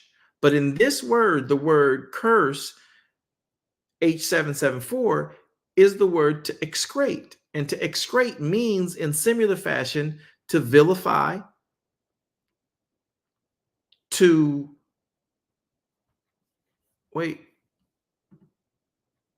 condemn, to decry, to loathe, to hate, to revile. So Yahweh told the earth, revile, denounce.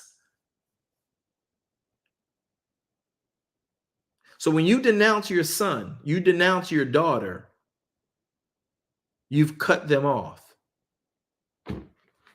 I'm going to bed. What y'all not going to do is get me thinking all night and sitting in this chair for the next 12 hours messing with y'all.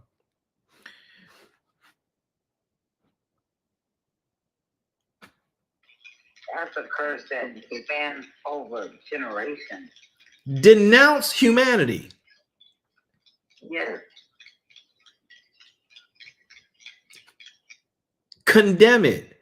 Detest it. So the earth is to detest man and his touch. So therefore, from the sweat of your brow, the work of your hand, the labor of your back and knees, you're going to have to eat out this earth because it ain't going to give you what I was giving you. It detests you. It loathes you. Oh, that hit different. So I'm definitely not talking to you. I'm not going to communicate with you. Yeah. Earth. That's it. He told the earth, don't even talk to him. Denounce him. Revile him. Matter of fact, vilify him.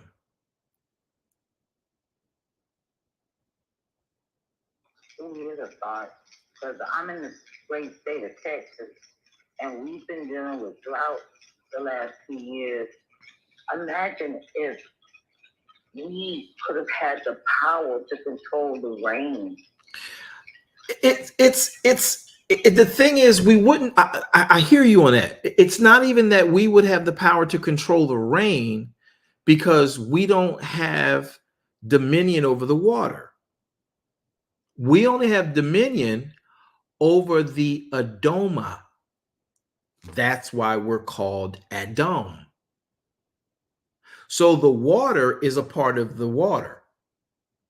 So we don't have dominion over anything made in day 5 except the exemption for the fish of the sea and the birds that were made, the fowl that was made from the waters. But anything else in the water don't recognize us. So rain is a part of the waters. It's a part of because there's waters above the firmament and then there's waters beneath the firmament. So we don't have dominion over the waters. And I get what you're saying, Chandra. I ain't fighting with you in no way, shape, or form on this. It's just that. Oh no, I'm enthralled right now. Thank you, Bob. But we don't really think about what Yahweh said. And that's why I tell y'all, when you read the writ, read it slow. I got any KYC fans out there like, oh, I get that now. Read it slow. And that's why I love Sabbath, because we ain't got nowhere to go. We all day Torah. And this is Torah. We're in Torah. Now, for those of you who like to get into these little moves and rooms and everything and on Sabbath, and we didn't come in here talking about vibranium. Okay. We didn't mean to go off talking about vibranium. I love it. And you it made me think about uranium. And isn't that what we use on our touch screen? Yeah, we do. All of that. Yeah. Exactly. All of that stuff. And I'm still curious about what they're hiding over in Haiti. There is a material in Haiti that the nations of this world are trying to get to, and it is so hush tight. I don't know what it is. I promise you I want to find out what it is. The same thing with the Antarctica. Same thing with Antarctica. They assassinated the president there, and there was a Haitian American that did that. All of that goes along with that. But I mean, it's like, for me, I'm not even worried about what man does in order to protect, because man is grimy, man is greedy, man is infected with now sin. So that's the nature of sin's beast, right? But at the end of the day, why did he curse the ground? And now to sit here and rehash this and properly define it, cursing it doesn't mean he did. When he cursing the woman's body and cursing the serpent's body is different than this cursing of the earth, because the body of the woman was not, well, I guess you have to call it deformed. Her emotional state was deformed. So when man was made and womb man was pulled out of man, they had the same amount of emotions. This curse literally exponentially increased the woman's emotions. So let's just say both of them had 5 emotions, right? Now the woman's got 500. The man still got 5 because of the curse he put on the woman's body. She now is not delivering children with ease. That's why y'all got them Braxton Hicks and y'all got them real life contractions. That's why you got toxemia in the ankles, and that's why you vomiting with morning sickness. You don't see animals out there when they get pregnant with morning sickness. I've never seen a report or a record, and all the scientists and PETA and all these groups that's after these animals and making sure they're okay and monitoring them when they get pregnant, ain't none of them vomiting up what they ate to feed that baby in the womb. But man is.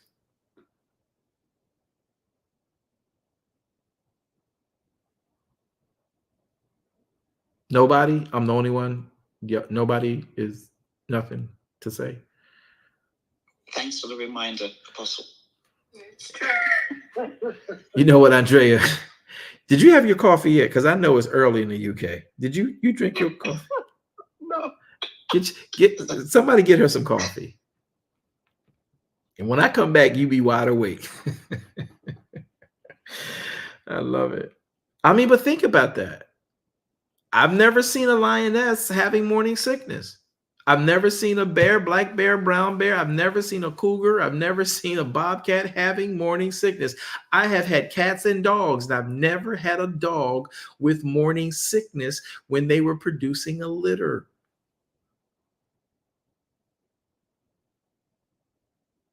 In sorrow shall you bring forth children. That's the curse. Y'all know I'm not outside of the Torah. I am not making this up. I'm not using commentary. I'm talking about what he said and using the proper narratives for this.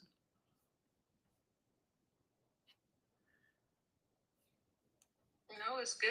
And he told Adam the same thing about the ground. That he would eat of it, but he'd eat of it in sorrow, in the sweat of his brow. Yeah. The sweat of your face shall you eat bread until you return to the ground. So it's going to denounce you until life is out of you. And then the particles of you, human, that decay back into the earth, then it can reclaim it. But while you're alive and got my breath in you, earth, I want you to denounce the human being that came from you, that I made from you. Does that hit different to anybody than me and Chandra? And Wanda, she over there, and Andrea. I don't know what Andrea. It does. Yeah, like the communication piece. I love that part. Yeah. Yeah. I firmly. places. I think about 2 instances where we see the communication piece, but I don't think we really paid attention to it. Yeah. If we go to the whole story about Cain and Abel, the earth, the blood is crying. Right. Watch what he said. Watch. Finish it, Wanda. I don't mean to cut you off. Finish it. Cain didn't realize Uh-huh. that the earth had that ability because Adam sinned, Mhm. right? So Cain didn't know that the earth had the ability to talk to Yahweh. What? But he told him your brother's blood cried out from the earth. From the earth. So the earth was a snitch. Yeah. The second one. Y'all didn't catch that. Wait a minute. I showed did. He said the earth. The earth is a snitch to the human.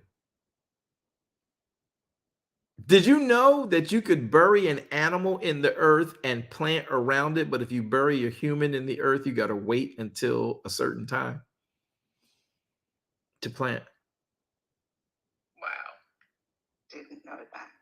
I didn't know that. Wow. You can bury a deer and a horse in the dirt and plant around it. But a human, when it decomposes, it messes up the land. It messes the land up. The microbiome, all of that, and all of that, everything that gets released into the soil. I'm telling you, you got me thinking all of that. Right now. And if you have any kind of science information and knowledge, I pray you don't go down rabbit holes. But in simplicity, it just makes sense. So now we know that to curse means to excrete, right? Excrete, meaning to he told the earth, don't talk to him.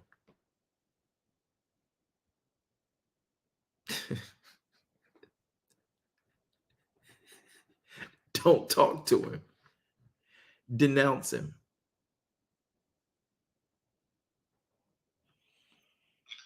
Now you got me thinking about drugs. A lot of drugs that come from the earth. Girl, listen, your mind gonna run all night because everything that we are has to do with the earth. From dust thou art, to dust thou shalt return. But he told the earth, don't communicate with him. Denounce man.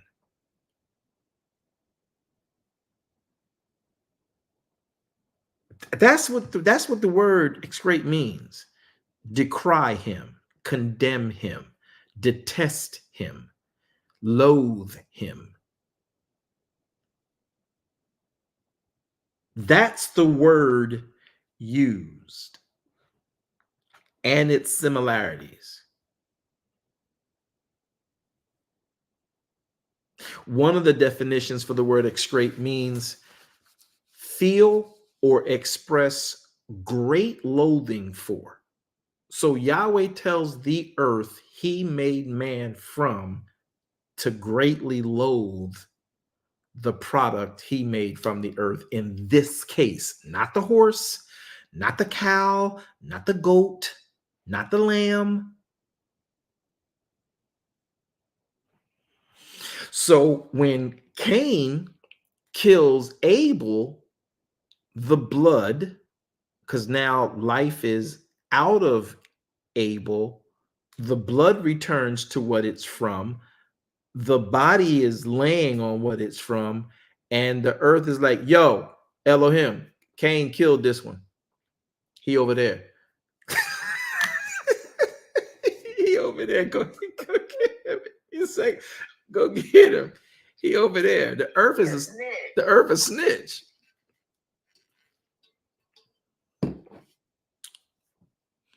Y'all, I found that hilarious. I'm sorry. You know what? Oh my goodness. I'm going to. Ain't that something? He said very clearly. We are in the Torah. We're not making this up. This is not anybody's commentary. The script says literally. The writ says this is not in any of the. This is not in the Tanakh. This is not in the Brit Hadessa. The earth, the writ says, Elohim told Cain, what have you done? I ain't did nothing. Well, Abel's blood is crying out to me from the earth.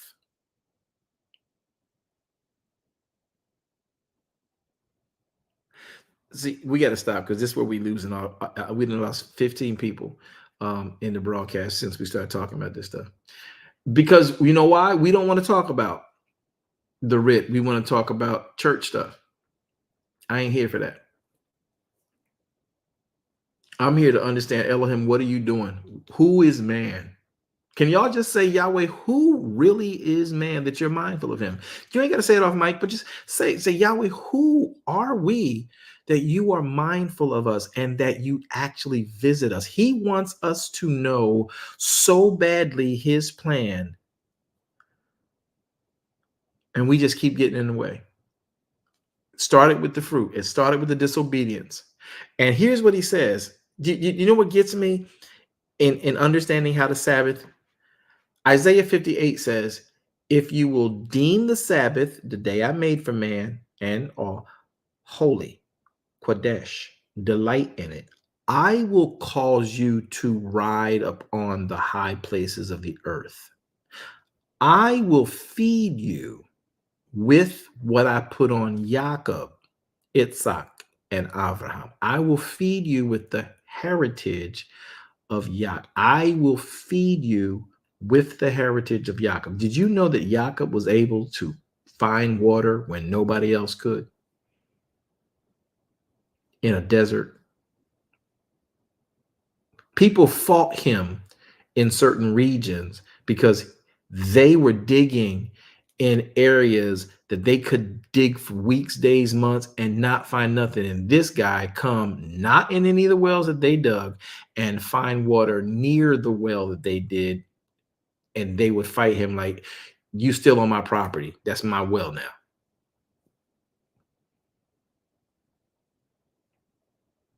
It's got to be a communication piece. It's got to be. Loathe him. Don't tell him nothing.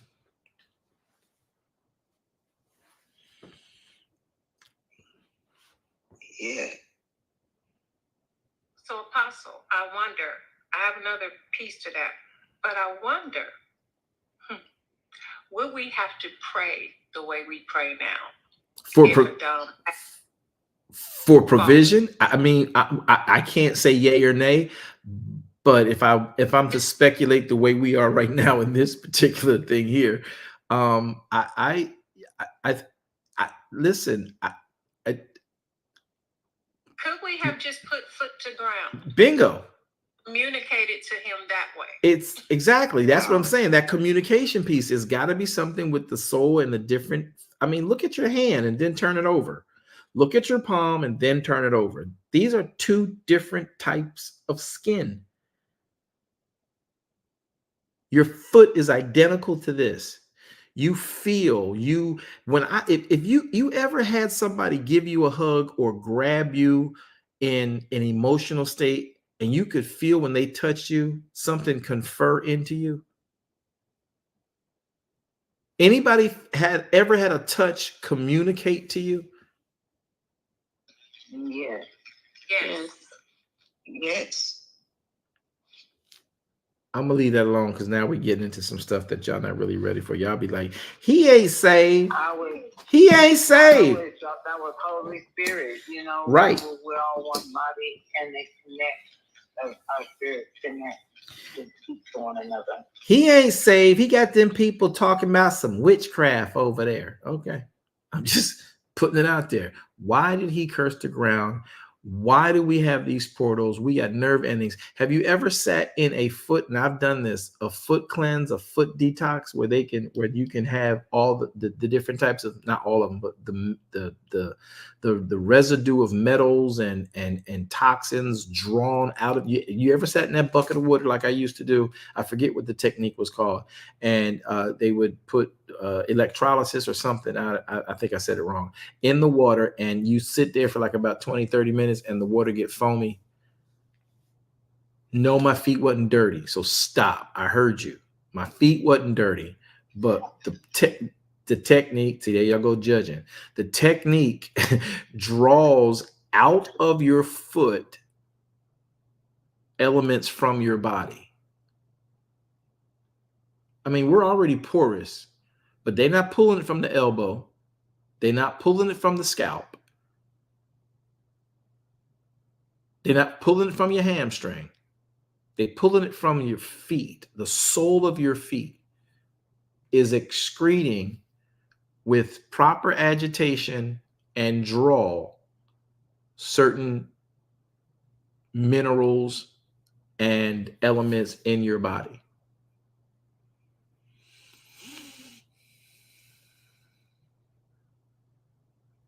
So it has to be a communication thing. I believe earnestly that if Adam would remain like he was, and y'all can take this and say he's being subjective, we can stop listening to him now. You can. I'll be good. I'll see you when the feasts are happening. I'll talk strictly about that. But I believe that when man was on the earth and the Garden of Eden was given, remember, it was a garden he made eastward. He put man in it and then told man to till the ground.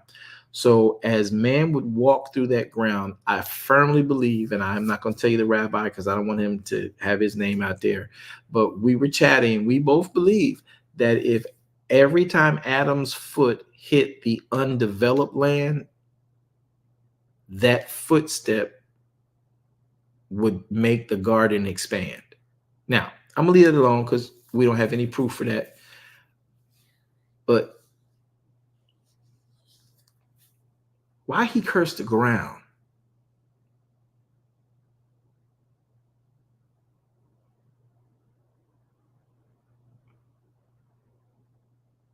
Why did he say, go now and create a garden like I've given you with your knowledge, and from your basically from your sweat of your brow, now that's how you're going to eat. So it indicts that they wasn't supposed to be having problems with childbearing. They wasn't supposed to be having problems with, harvesting food. All you had to do was till the ground. But no. All right, y'all, my batteries are dying. We've been at this for what, 4 hours? Just about. I'm going to go to bed. Y'all just waking up. Get your coffee, get your eggs, get your little toast or your little scones. And you know what? I had an orange scone the other day. That thing was so good. When I tell you that thing was good. And I had some coffee from Colombia. Okay, y'all, I'm gonna wrap it up. Y'all think I'm tripping? I'm sure y'all do. Are y'all having? You got me thinking about blueberry scones. So I'm gonna go to bed. I'm gonna wake up in a few hours. I'm gonna get a good 6 hours of sleep, 7 hours of sleep, and then I'll be back. And I'm hoping to open the writ should he release me, because when I get up, I go into prayer. And if he releases me from prayer quick enough, soon enough, we'll be back. I've got a time I want to come back on. I have a schedule. I hope to come back on. It should be around between 12 and 2. So, that's 8 hours from now. Typically, I'll be in prayer for an hour and a half when I first get up, and that should put me at a time where I can come out and start talking. We will not chat about this. We're going to go into another part of the Torah and see what else he gets us to talk about. This is why I love Sabbath, because you don't come in. We didn't come in here talking. We came in here talking about what to do in Shabbat. Now, we've covered all the passages, whether y'all know it or not. But this is what Shabbat does. It sits you down. Can y'all imagine, man, what I would have given to sit with Messiah during a Sabbath? Oh, I'd have been passed out. I'd have had to have hired napkin ministries to walk with me everywhere I went with him. Because I'd have been slain. Oh, man. Okay, what y'all not gonna do is not laugh at my wonderful jokes on the Sabbath. I'm not even playing. No, that was actually funny. Yeah. But yes, I can imagine. Hating going on. Father, forgive them for the level of hate that is being expressed. Messiah dropping nuggets. I'm mad he called the napkins a ministry. Amen. Listen, yeah, Nicole, yeah, sitting with Messiah in a Sabbath.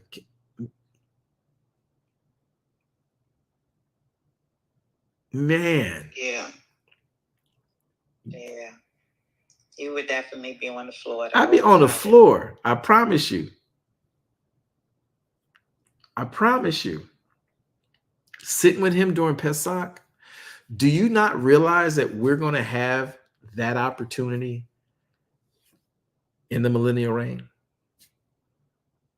To some degree. I don't know how the communications will be, but do y'all know you're still going to be keeping the feast of Pesach? You're still going to be keeping the feast of Shavuot. You're still going to be keeping the feast of Sukkah in the millennial reign.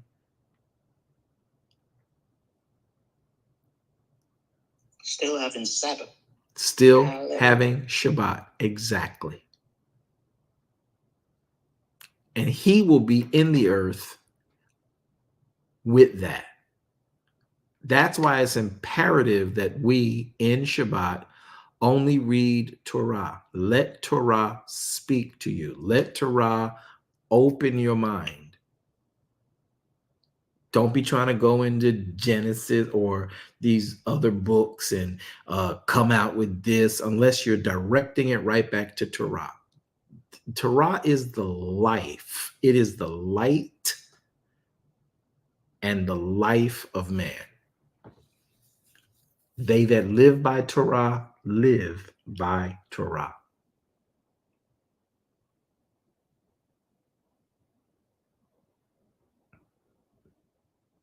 And that's mind-blowing as a statement. They that live by Torah mean comply with Torah, live because of the Torah. Wow. Father, we thank you for the day, the time, the place, the space. We thank you for this day that you have made. It is our will to rejoice and be strengthened in you. It is our will to have semblance of mind, harmony, tranquility, safety, soundness, and welfare of being. It is our desire to rest in you. It is our desire to disconnect from the world, disconnect from all the conspiracy theories, all the different programmings of sci-fi and all. Father, we just want to sit with you, and our minds will be expanded in ways we never understood. We're understanding that more each Sabbath. So Yahweh, we're just glad that you visit us in Sabbath. We're glad that you are mindful of us. And as you find people searching for you, you will help them see you. Give us the mind that was like the mind of Messiah's, like the heart of David. Your words, we are hiding in our hearts. We want to ponder your word. That's our goal.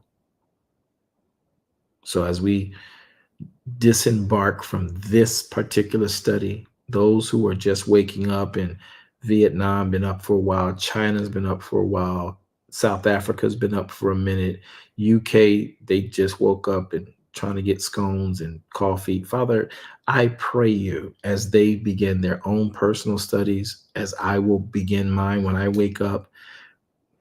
We're promising to go right to your word and let your word lead us into understanding the vastness of you. We're going to be still and know you are Elohim. Father, Yahweh, if we've spoken anything out of context, please reveal it us that we can bring it back and not let that disperse any further. I'm asking you, if anything that was spoken here is out of context, that Father, you'd strike it from our minds. I'm asking you, I can't tell you what to do, but that's my prayer, because we don't want to misstate, misquote, mispronounce anything that you have intended. We just want to get to know you as the author. And if we've gone down rabbit holes that need not, ought not be so, Father, bring us back. We're asking, and Yahweh, strike from the record any error in interpretation or in our inquisitiveness about what you've done. We do know and we do hold, as your word declares, that the secret things belong to you, and what you've revealed to us belongs to us. We don't want to miss this opportunity to know you better. Sometimes our minds can run and go in a whole bunch of different places we ought not be in Shabbat. So we're surrendering our minds and all that we've read about you and all of our conversations about you. We're rendering them to you. Please help us filter our thoughts through your word. Confirm, deny, confront our thinking.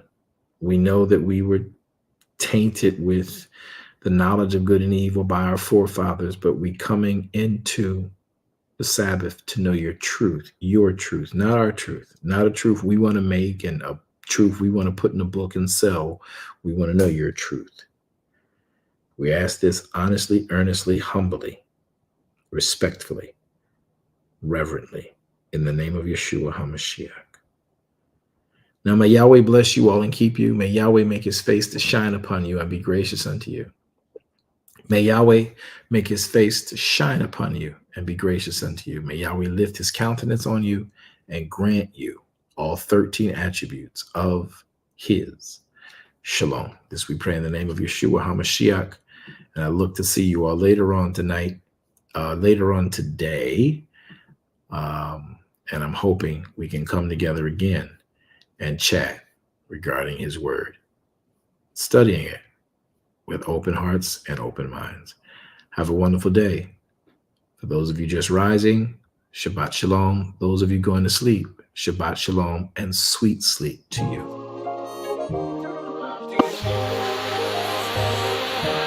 Let's talk kingdom. He's the one you can lean on. He don't change, he stays the same. Won't find a better reason, no. So come tap in, just listen. And bring a friend, let's spread this vision.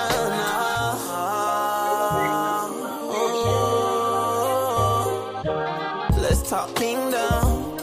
He's the one you can lean on. He don't change, he stays the same. Won't find a better reason, no. So come tap